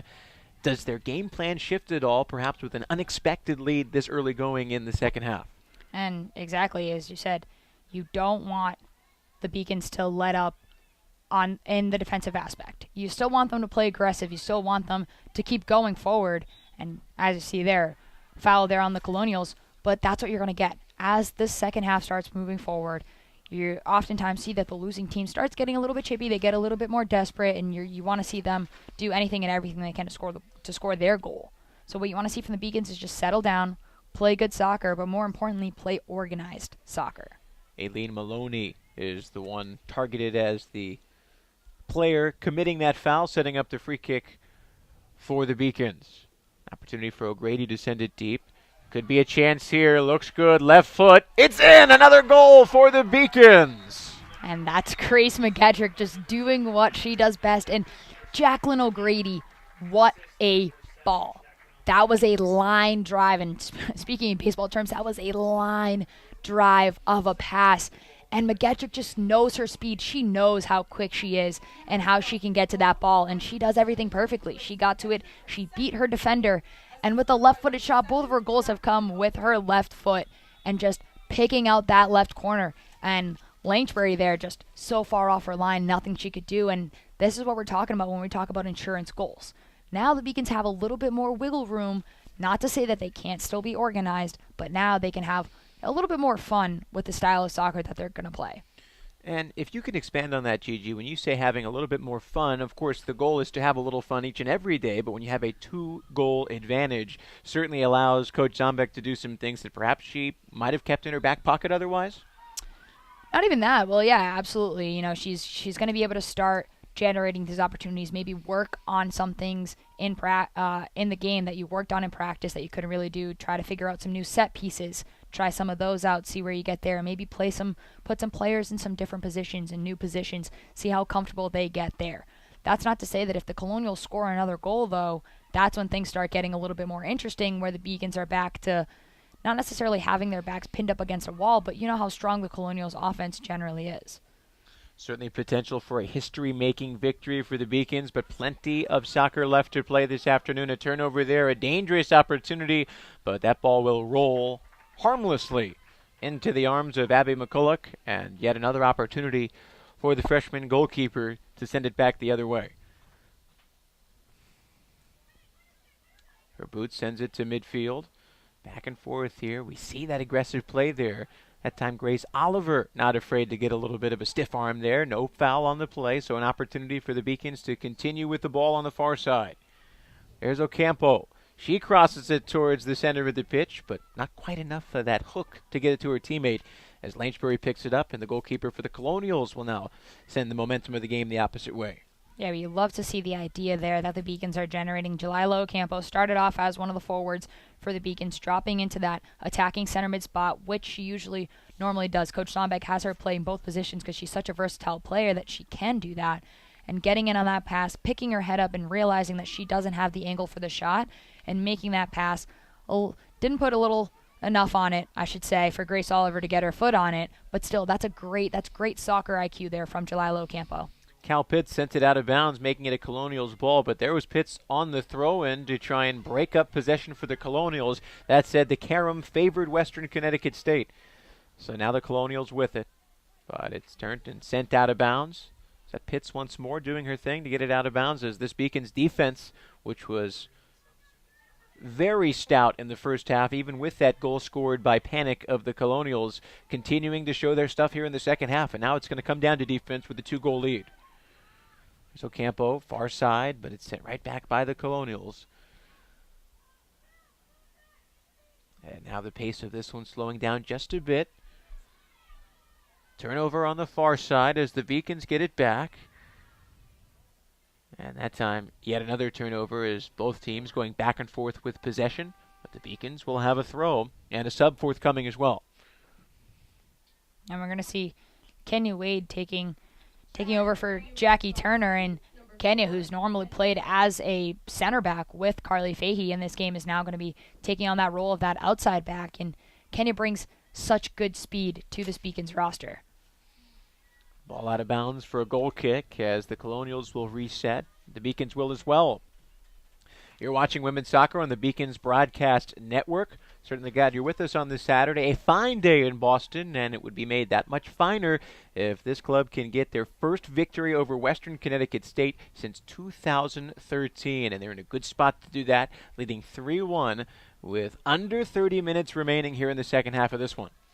And Coach Sonbeck talks about this new era of Beacon soccer and what a shock to the world and to the LEC it would be if the Beacons can come on top of three-time reigning LEC champs in Western Connecticut State. And what just a statement that would send to the LEC, knowing that the Beacons are no team to, come into the game thinking that any team could walk over them. And you said it, Gigi. 2 of the last 3 Little East Conference Tournament championships have been won by Western Connecticut State.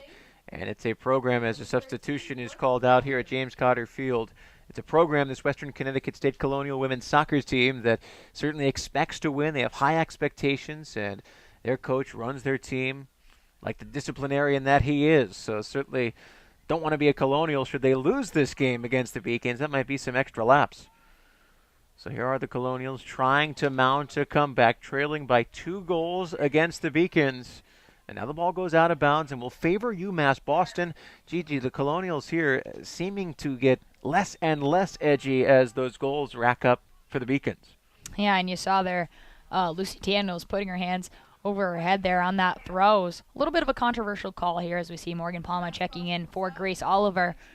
But the Colonials are starting to get a little bit frustrated with, the calls in this game and just the way that the game is going so far, because they know the potential that they have to win this game, and they know that they want to win this game because you don't want to be stuck on that 3.5 to 4 hour bus ride home knowing that you just lost a game to a team that coming in here you thought that you could absolutely be winning in this game.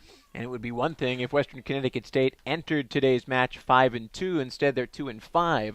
So a season of frustrations for the Colonials could potentially continue. But again, so much can happen in what is now a 28:01 and counting on that clock. So certainly the Beacons trying to stick to their guns, if you will, and make sure that they can try and play some defense. They need it here, but that time it looked as though the Colonial attacker just a little uncertain. Couldn't find the bounce there to offer up the kick she wanted. Yeah, and Lucy Daniels, you saw her covering her face there because that was a beautiful ball. Don't really have the name of the person who actually kicked it, but that's a beautiful ball. That was a ball from Bailey McCollum. She got the kick perfectly over to Lucy Daniels, who really just had to set it up onto her left foot and fire. And she had Carly Fahey beat, and she had Jackie O'Grady beat. All she had to do was beat Abby McCollum, which in that one-on-one situation shouldn't be too hard if you're a talented forward like Lucy Daniels is. That time, the center back for the Colonials, Jasmine Gray, with a strong right leg, but it goes harmlessly to the UMass Boston goalkeeper, Abby McCulloch, and she's the one who will clear it and send it back towards midfield. Saw Allie Crawford there just take a ball from Bailey right off the head, so might have to check on her after the game, see if she's all right. Here comes the Colonials. A shot there as McCulloch moving to her right. And now they're going to say the ball went off the bottom of the right arm of the goalkeeper, McCulloch, then out of bounds, which will set up a Colonial corner kick. And you saw there, Gigi, that Abby not pleased with the call by the referee as she put her arms out as if to say, "Are you kidding me?" Well, she dove for that ball because as a goalkeeper, you got to be aware of where your goal is and to see if that ball wouldn't catch that inside corner.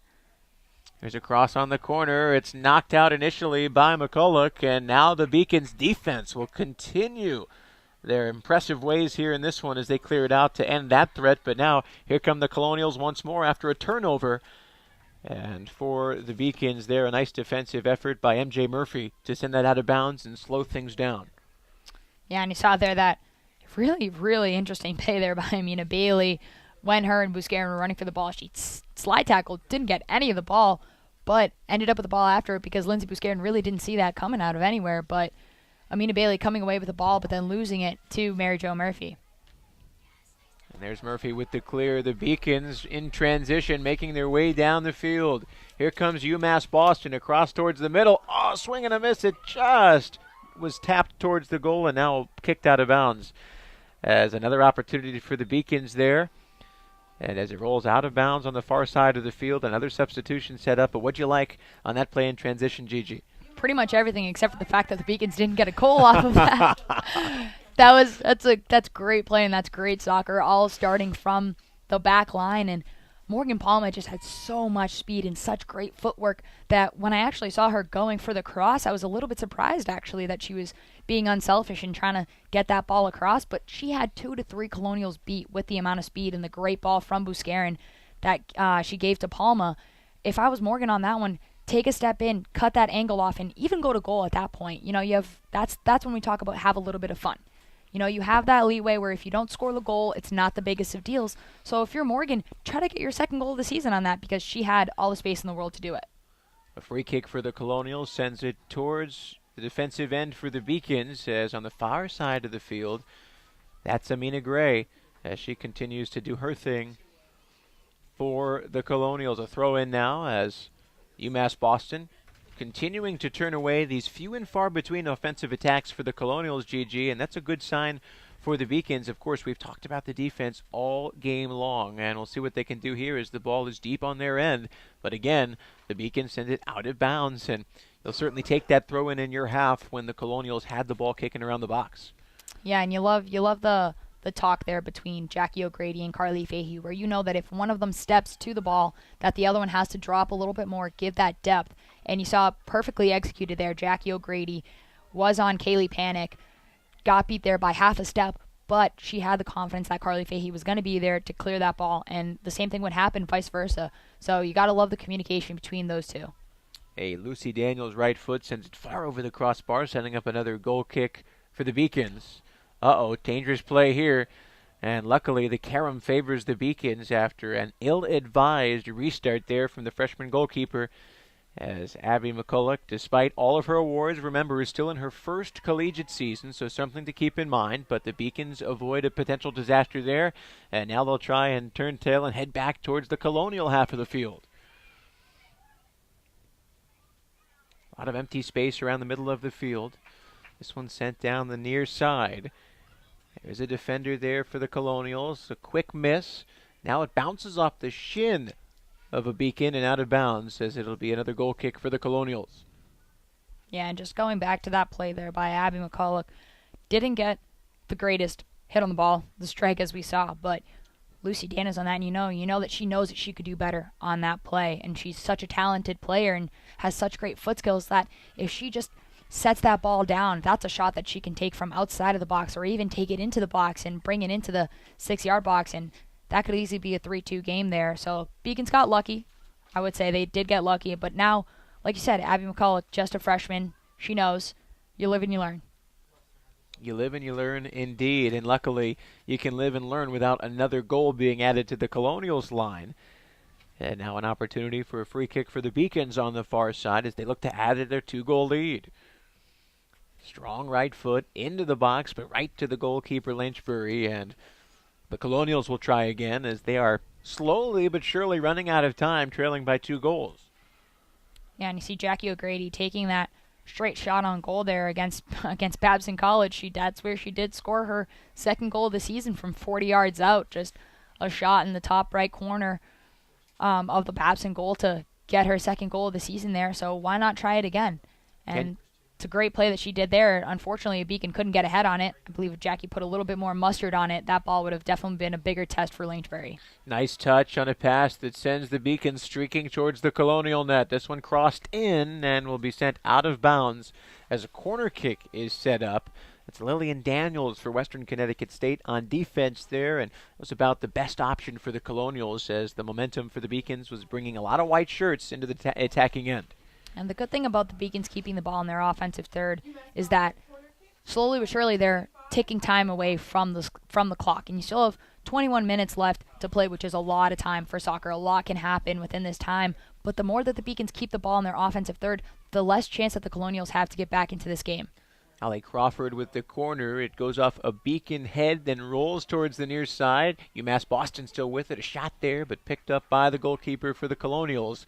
But yet another quality try for this Beacons offense, which in the second half has matched the efforts of the Beacon defense that we saw in the first half. Yeah, now the Colonials defense is getting tested a little bit more, where we saw in the first half the Beacons defense was the team that were the side that really had to work on their communication skills. And that's not to say that the Colonials aren't communicating well. They are. It's just the Beacons are creating much better opportunities starting in their midfield. And that's what you'll love to see from these teams, is they're establishing their midfield to create these opportunities. The Colonials trying to make something happen, but a nice defensive play as the whistle is blown at the last second. I was about to compliment MJ Murphy on the physicality there to prevent that Colonials player from getting to the ball, but as she lets it roll out of bounds, it'll now... I don't know if I agree there with referee Sandra Araujo. That soccer's a contact sport. You gotta, she was shielding the ball. She was doing what she was supposed to. She was shielding the ball, and I mean, credit to Allison Oakley for still going on that play. But Mary Jo Murphy did what she's supposed to do. Bailey McCollum taking the free kick. It bounces off a Colonials player, now back towards the center of the pitch. And the Beacons will decide to just knock it out of bounds to try and reset as some substitutions are heading into the game. And lucky to see there for the Beacons that no goal was let up there. But that's, if you're the referee and you see Mary Jo right there asking him and saying, what did I do wrong on that play? Just simply asking what went wrong and what happened. And maybe she was being a little too physical. I mean, not in my opinion, but, we're not the ones calling the game. One of the new subs for the Colonials, Alexandra DeLuca, with a crossing play that almost turned into a dangerous thought for the Colonials, but instead the Beacons D continuing to do what they've done all day. They stay calm under pressure and send it to either side of the pitch to try and alleviate some of those moments for the Colonials, in which they are certainly looking to get at least one here in the next couple of minutes as they trail by 2 and under 20 minutes to play here in the second half. A quick slip on the ball there. There's Kenya Wade on the far side, able to get it back for the Beacons, and now UMass Boston streaking up the far side. 4 white shirts in the attacking half of the field, but the Beacons unable to get it past number 4, Jasmine Gray, at the center of that Colonial D. And now in transition, a chance for Western Connecticut State, although it rolls in the corner to slow things down just a bit, and it allows some Beacons midfielders to get back and help out. And now the whistle blown there as a penalty will be called on Western Connecticut State.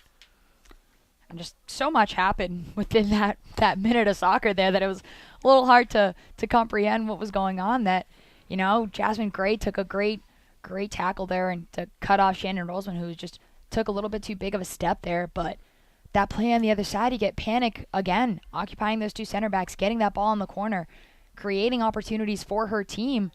But Abby McCulloch really needs to start talking with her center backs a little more. As you see Carly Fahey just get absolutely tripped up over there, and you know that she's starting to get a little aggravated, and as she should, with the physicality that Panic is bringing to her, and she's holding her own, so to say. But you wonder if the referee called that play on Mary Jo Murphy, what he's going to call on Kaylee Panic. And certainly, as we all know from being sports fans, the officiating is subjective, of course. What one official sees as a penalty may not be so for another official. And for the moment, the Beacons have been able to survive any missed calls throughout this one. There haven't been many, but as you mentioned, Gigi, that call in the corner a few minutes ago, certainly one of those that could not have been boding well for the Beacons. Another great opportunity there for UMass Boston, but a little too strong on the pass. That said, you like to see those opportunities as the Beacons not relenting. They are not giving up on their offensive attack despite a 2-goal lead. Yeah, like you said it, Tyler, you love to see the aggressiveness there and just the amount of room that the Colonials gave Allie Crawford to take.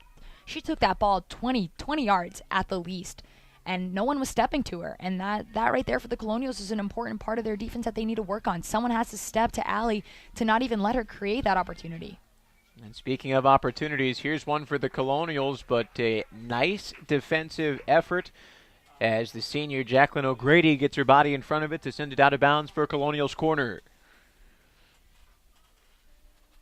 And now a couple of substitutions coming in. 2 new Beacons entering the game. In fact, might be a third. And at least 1 Colonial player entering as well. And now, Gigi, we start to consider at 75th minute plus. A head goes in towards the net. There's McCulloch to knock it in the air. Still bouncing around the penalty box before cleared by the Beacons. And now we'll see in transition if UMass Boston, as it goes out of bounds, can try and continue their trend of scoring goals in the 75th minute or later, as 10 goals prior to today scored in that time period for UMass Boston. Yeah, and you see, you wonder, I mean, the Beacons don't look like they're stopping that. They want to keep scoring more goals. They want to keep getting those chances and creating those opportunities in which they've done all game. But the important thing for them right now is to still play that consistent defense that they've been playing. And they've had a couple of hiccups here and there and giving up some fouls that shouldn't be given up, or a ball going off of their foot and creating those corner kicks. But if you allow that room for Western Connecticut to come back into this game, they will take full advantage of that. Should be noted as well, 3 goals in today's game matches a season high for the Beacons. Their previous game in which they scored 3 goals was their win at Wentworth on September 15th. Final score 3-1. So an opportunity for the Beacons to match that season high, or perhaps set a new season high in goals scored in a single game. The Colonials sending it in as the Beacons defense content with letting their star goalkeeper, Abby McCulloch, take over despite that Colonial presence right near the ball. Now cross towards the middle. Ocampo was there, but the Colonials knock it out of bounds, and that'll roll out of play for what looks like a corner kick. And again, the Colonials gave Mary Jo Murphy, she went from her own 20-yard line into the Colonials' 30-yard line. That's 60, 70 yards that they're just giving up. They're letting her take onto it. And if you let a player like Mary Jo, who has enough speed to run for days, she's going to take advantage of that. Here comes the corner from the near side. It bounces off a white jersey. Quick flick of the left foot. Nothing doing there. And now the Colonials will take a big crack at it as that sends it out of danger for the moment. The clock continuing to tick. 13 minutes to play. In fact, 13-14 and counting. 3-1 Beacons late here in the second half as UMass Boston trying to beat Western Connecticut State for the first time in 5 years. In a great spot to do it, but that defense, which has been stout all game, will need to hold for another 12:59. Throw in on the far side for the Colonials.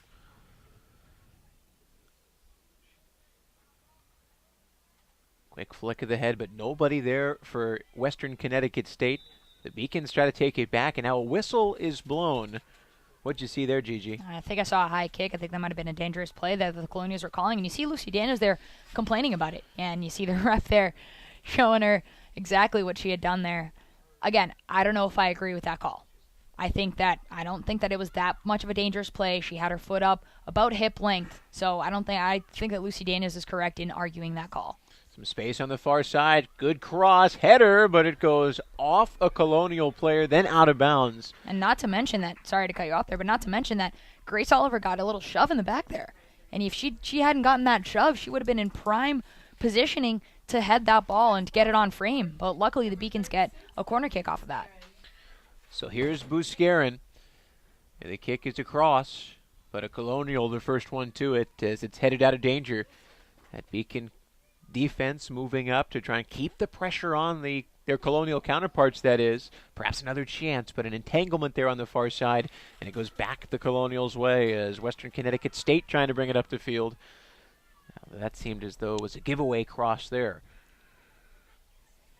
Nice move to keep the ball in play. MJ Murphy sending it down, and now here's Morgan Palma near the corner. She crosses it over. Chance in front, and now it's Ocampo. She shoots, and it's picked up by the goalkeeper, Lanchbury.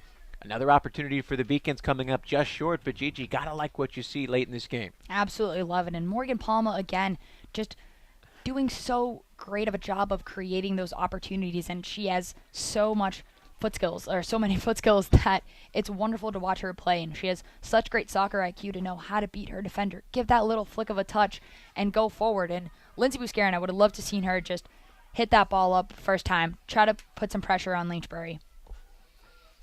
So here's a free kick from the far side of the field for the Colonials. Just on the outside of an area where you might have some concern if you're the Beacons defense. We'll see how this cross comes in. The kick is a good one. Bouncing around in front of the goal, and it's in. Oh, my. All sorts of entanglements and a couple of different players in that area. Hard to get an eye on who put that in. I believe it was number 4, Jasmine Gray. Coming up all the way from the center back position to make this a one-goal game. And, Gigi, things have gotten a lot more interesting here at James Cotter Field. Absolutely. And like we said, now the Beacons have to really try to possess the ball. And now Western Connecticut's going to come out even more aggressive and guns blazing than they did in the first 30 minutes of this game. And now you're going to see teams starting to get a little bit more aggressive, a little bit more chippy potentially. And with 10 minutes left to play, the Colonials need to score a tying goal here if they want to stay in this game. And the Beacons need to just settle down a little bit. Start playing the soccer that they know how to play. Here's MJ Murphy with the throw. She's looking for Buscarin, who's trying to get through a couple of Colonial defenders. And eventually Buscarin goes to the turf after tripping over that defensive counterpart. It was a free kick for the Colonials there, and now it's back and forth around midfield. We are under 10 minutes to go, and the late goal by the Colonials bringing them within 1 to make things interesting for the Beacons. There's Carly Fahey chasing it down and watching it go out of bounds, and the throw will be with the Beacons deep in their own end. And I think you see Allie Crawford checking back into the game for Erin Kelly. And a big thing here for the Beacons is not giving up any fouls within 30 yards of their goal. As you saw, that's how Western Connecticut scored their goal, and all you need is a scramble inside the box, and someone, maybe not even Western Connecticut, get a foot on it, and that ball could end up in the back of the net. McCulloch with it from a low percentage shot by a Colonial there as it bounced harmlessly in front of the UMass goalkeeper. Now she boots it towards the center of the pitch. Here's Buscarin taking it off of her chest to the ground, but didn't quite keep it in front enough to maintain possession. And now the Colonials back with it. Last 5-6 minutes, Western Connecticut State has dug deep. They scored a goal to bring themselves within 1, taking advantage of some chaos in front of the net. But you said it, Gigi, the Beacons defense, and really the Beacons team as a whole, hoping to continue to play that soccer that they know how to play and sticking to their game plan, not letting those 3 goals get in the way of what they have set out to do, and that is beat the Colonials by any fashion. And, of course, you enjoyed that 2-goal lead for much of the second half. But a good team like Western Connecticut State will not go quietly, as we've seen here in the latter parts of the second half, as the ball is out of bounds and another chance for the Colonials on the far side.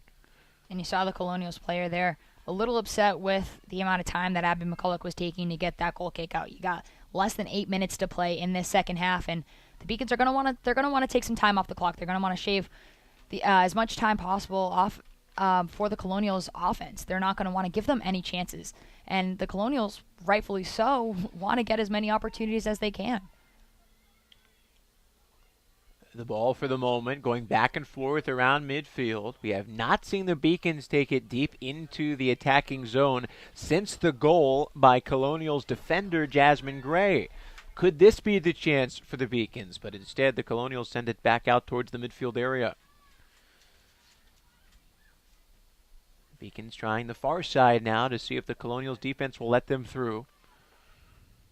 UMass Boston would love another goal here to get them back up by 2 with less than 7 minutes to go. Try to be a little too aggressive Yeah, there a if little you're offside UMass there. Boston. Yeah, Grace Oliver just didn't really see where she was standing in comparison to the Colonials, as we see a foul there on Western Connecticut. But Grace Oliver trying to get a little too aggressive there. Can't really blame her. We haven't seen that many offsides call in today's game. So, hey, you're just trying to get yourself to goal as quickly as possible. Here's the free kick as it's sent into the attacking zone for the Beacons, though the Colonials defense has certainly stepped up to the challenge after that third goal from UMass Boston earlier in this half. Approaching the 6-minute mark as the Beacons hanging on to that 1-goal advantage. Now back with the Colonials as they look to make something happen in transition. Come the Colonials on the near side. More white jerseys than blue. That's a good sign for UMass Boston. And now a deflection there sends it to Morgan Palma. Jacqueline Ocampo unable to keep hold of it there as it's bouncing around. There's Murphy. And you hear Coach Zombek yelling, to the corner flag, to the corner flag. You're trying to take as much time off the clock as you possibly can if you're the Beacons right now. And you're not trying to let Western Connecticut get a stop on their side and all of a sudden flip it over and you get a counterattack. In the last 5 minutes of this game, you end up with a tie game when you had a 3-1 lead. And Gigi, as a former Beacon soccer player yourself, you are certainly well aware of how Coach Zombek goes about her business in her 14th season. Late in a game such as this, a 1-goal lead, does she stay consistent? Does she pick up her intensity? Does she try and relax a little bit to let the game take care of itself? You're definitely not trying to let the game relax a little bit because with this Western Connecticut team, you have to know the team that you're playing against. And if you relax for a little bit, they're going to step right on you and they're going to go out with their jets. You want to keep the same intensity that you're playing with right now. When the ball is out of bounds, yes, then you slow down and then you take your time. But with the ball is in play, you want to stay calm and composed. And if the other team wants to get chippy, you let them get chippy. Out of bounds on the far side for the Beacons as they have another chance for a throw. And nobody in a hurry, for good reason, on that UMass Boston side, simply because the idea here is to take as much time off the clock as possible. Approaching 4 minutes left in this one, 3-2 Beacons over the Colonials. This one right in front of the Colonial net. And now coming towards the near side. There's Ocampo. She sends it towards the goal and unfortunately got over the head of her teammate. And it now will be picked up by the goalkeeper, Lanchbury, as she wants to keep this ball in play with limited time remaining. A great header there by Cal Pitts, who we haven't mentioned much this game, but she's really been an unsung hero here tonight for the Beacons. She's held her own. She's held her spot and against a lot of physicality from this Western Connecticut team, and she's done her job of containing that midfield and really establishing the play for the Beacons. This play here certainly favoring UMass Boston as it rolls out of bounds on the near side. And they can take a little bit of time here. Obviously don't want to be called for any kind of delay. But it's deliberate movements from the Beacons here as we are under 3.5 minutes to go. The Colonials were down 3-1 before they got a goal from their center back, Jasmine Gray. There she is taking care of business. So the Colonials making things interesting here in the later parts of this one. Colonials with it on the far side. There's Amina Bailey dumping it off to her teammate. Here come the Colonials up the middle of the field. A shot well wide, and it goes out of bounds for a goal kick. And you see the Beacons making here. They're making another change. I believe that's Morgan Palma coming in for Lindsay Buscarin, adding a little bit more speed up there at the top. But the Beacons have also changed their shape defensively. I believe that Jackie O'Grady is now playing as a sweeper, and they're letting Carly Fahey take care of Kaylee Panic and allowing putting some pressure on her. And Jackie, as you see a breakaway here from Morgan Palma. Here goes Palma contending with one Colonial defender, and a nice job by Jasmine Gray of Western Connecticut to get back to equilibrium, if you will, on defense after she nearly got left in the dust there, as Palma certainly looking for that opportunity to get goal number 4 for the Beacons. Yeah, but like we were mentioning, you see Jackie, we can't see it on your screen right now, but Jackie O'Grady taking a step back and playing as that sweeper to really not allow the Colonials to get any through balls in and get through their defense. MJ Murphy with the throw. She was looking for Palma, but some nice defensive pressure there by the Colonials prevents a clean possession.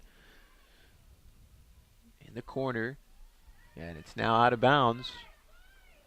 The Beacons doing exactly what Coach Zombek wants them to do. Keep the ball in the corner, see if you can get a corner kick off of that. Under 2 minutes to play, 1:45 and counting.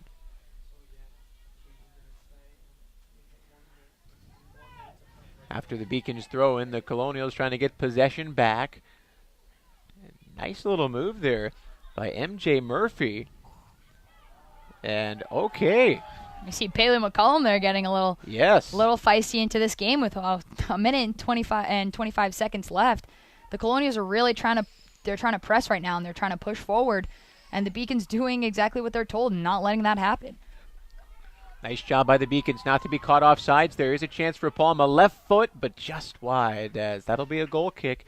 And the Colonials having a hurry here as we are at 1:02 on the clock.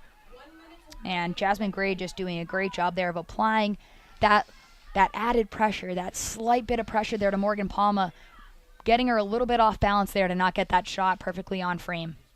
A potential for history less than 60 seconds away. This one bodes well for the Beacons as it rolls deep into Colonial territory. There's Lanchbury, the goalkeeper, leaving the box. And not the best boot from her there as it sends it out of bounds on the far side as we are at 30 seconds to play. 30 seconds here at James Cotter Field in Boston. An opportunity for the UMass Boston women's soccer team to beat Western Connecticut State for the first time in 5 years. 15 seconds to go as this one played in on the far side. The Beacons defense boots it. Under 10 to go. Some back and forth here. Could this be the last chance for the Colonials? No, they're the Beacons, the defenders doing their job to get it away. And as the final seconds tick off the clock, this one is over. And the UMass Boston Beacons, for the first time since 2013, have beaten Western Connecticut State. The final score in this one, 3-2 Beacons. Gigi, you are elated. I know you care a lot about this team, a lot of your good friends on this roster, and throughout this entire game, your energy vibrations certainly passed through the press box walls and windows out to your former teammates out there. What a victory for UMass Boston this afternoon. I am speechless right now because that was amazing soccer from the Beacons today, and I'm, like you said, I'm happy for them. Not only am I happy that they got a win, but they beat a team. They beat the reigning LEC champs for the first time in 5 years, and that is such a statement to be said for the Beacons. And I know that these girls are happy. I'm excited for Coach Zombeck and the entire coaching staff because we know how much she wanted this game, and their team gave 110% today. Every single player that stepped foot on this field gave everything that they had on this game, and you couldn't be prouder, you couldn't be happier for this UMass Boston team. And credit to Western Connecticut State, but just the Beacons outplaying them, especially in that second half. So with the victory this afternoon, the Beacons improved to 5-3 overall this season. They are a perfect 1-0 in the Little East Conference, while a frustrating 2018 campaign for Western Connecticut State continues as they fall to 2-6 on the year. And now they have a .500 winning percentage in the conference. They're 1-1. They won their conference debut this season, but of course losing today for the Beacons makes them a 1-1 team in the Little East Conference. And Gigi, no matter what the other teams do in the conference today, this victory puts UMass Boston in the top 4 by basis of winning percentage alone. They had that first week bye, so of course the rest of the teams in the conference with a little bit larger of a swath of games to cull from, if you will, but a 1-0 start to their conference play. Got to be feeling good if you're Coach Zombeck, and of course these players are feeling great after their victory. Absolutely, you're feeling great, and you're going into a week of playing Castleton University at Castleton on a Wednesday night where Western Connecticut beat them 5-1. So you coming out with that statement of, hey, we beat Western Connecticut, you know Castleton's going to be a little bit on their heels facing this Beacons team. And if they can beat Western Connecticut, go into Castleton and beat Castleton as well, start off 2-0 in LEC play, that is going to be huge for this women's soccer team. Indeed, it is a game against Castleton coming up next for UMass Boston. The next opportunity to take the pitch for the Colonials will be on September 26th at home against Eastern Connecticut State. That's a conference matchup, and what a way to begin the conference schedule, Gigi, for the Beacons. This is the first of 3 consecutive LEC games for the UMass Boston women's soccer team, and going into that game against Castleton University, what's something they did well today that they'd look to continue to do well in their next matchup? The possession of the ball in the second half, I definitely would say, was something huge for the Beacons, and just their fight. And you see the fight day in and day out from these girls, and Coach Zombeck loves that about her team and about the girls that she recruited, is that they never give up. And they're such a tough group of girls that when they step onto the field, they know that they have an opportunity to beat any team that's in front of them. They don't care what your record is, what you've done in the past, how many players you have in your team, if they're good, if they're not. They're going to come out on this field and they're going to fight and they're going to want to win. And just their aggressiveness, the offense that the Beacons brought in this second half of this game is what you would expect to see them bringing every single game from here on out. Not only in the second half, though, but bring that the entire 90 minutes. And I'm sure Coach Zombeck is going to talk a little bit about that, where the intensity that you brought in the last 45 minutes should be brought in the entire 90.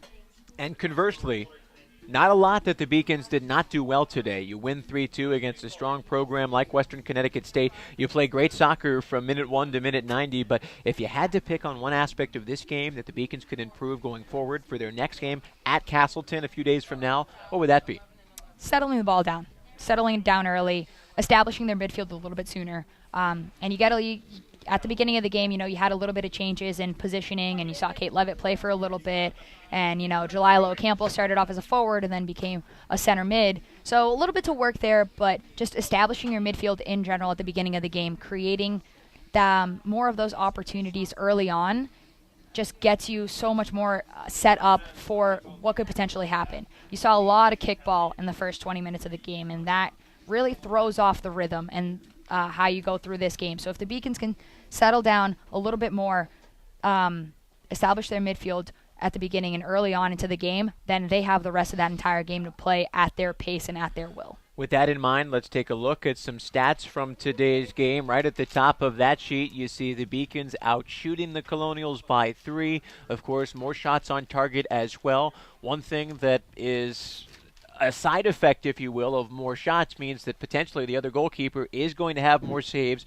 You see it there, just one save being the difference. The corners were even, the fouls were even, so a lot of things equal between these two teams, but you saw it in some of the intangibles, Gigi, the ways that the Beacons were able to take advantage of perhaps the Colonials underestimating them, but also just playing some great soccer today, regardless of who they were going up against. Yeah, I mean, a lot of things even, except for the score in this one, and the Beacons coming out on top, and you'll have to see that every day, especially if you're Coach Zombeck and getting these. But Western Connecticut, as you see on the stats, they played up. They played well. They played up to the level that the Beacons were establishing to this game, and they played such a strong first 45 minutes in this game.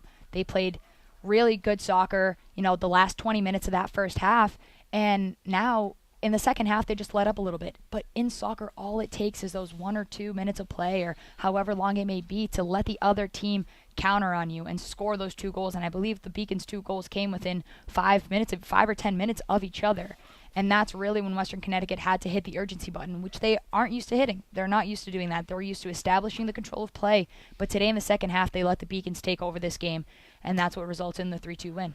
A complete team effort from the UMass Boston women's soccer team to get a 3-2 victory over the Colonials. And with that in mind, we will take a quick look ahead before we say goodbye, because coming up, as we've already talked about, on Wednesday, September 26th at Castleton, we will have a 7 p.m. kickoff for a road game for the Beacons. Then on Saturday, September 29th, they are back here at James Cotter Field to take on UMass Dartmouth at 1 p.m. right here on the Beacons Broadcast Network. Then on Thursday, October 4th versus Curry College at 7. And on Saturday, October 6th at Southern Maine for another conference matchup at 1 p.m. And, of course, the Beacons looking to continue their momentum into the conference schedule. They are perfect 1-0 in LEC play after their historic victory by a final score of 3-2 over Western Connecticut State. The Beacons beat the Colonials, and to say goodbye, Gigi, take us home. Absolutely, and we don't have the graphic up for you here, but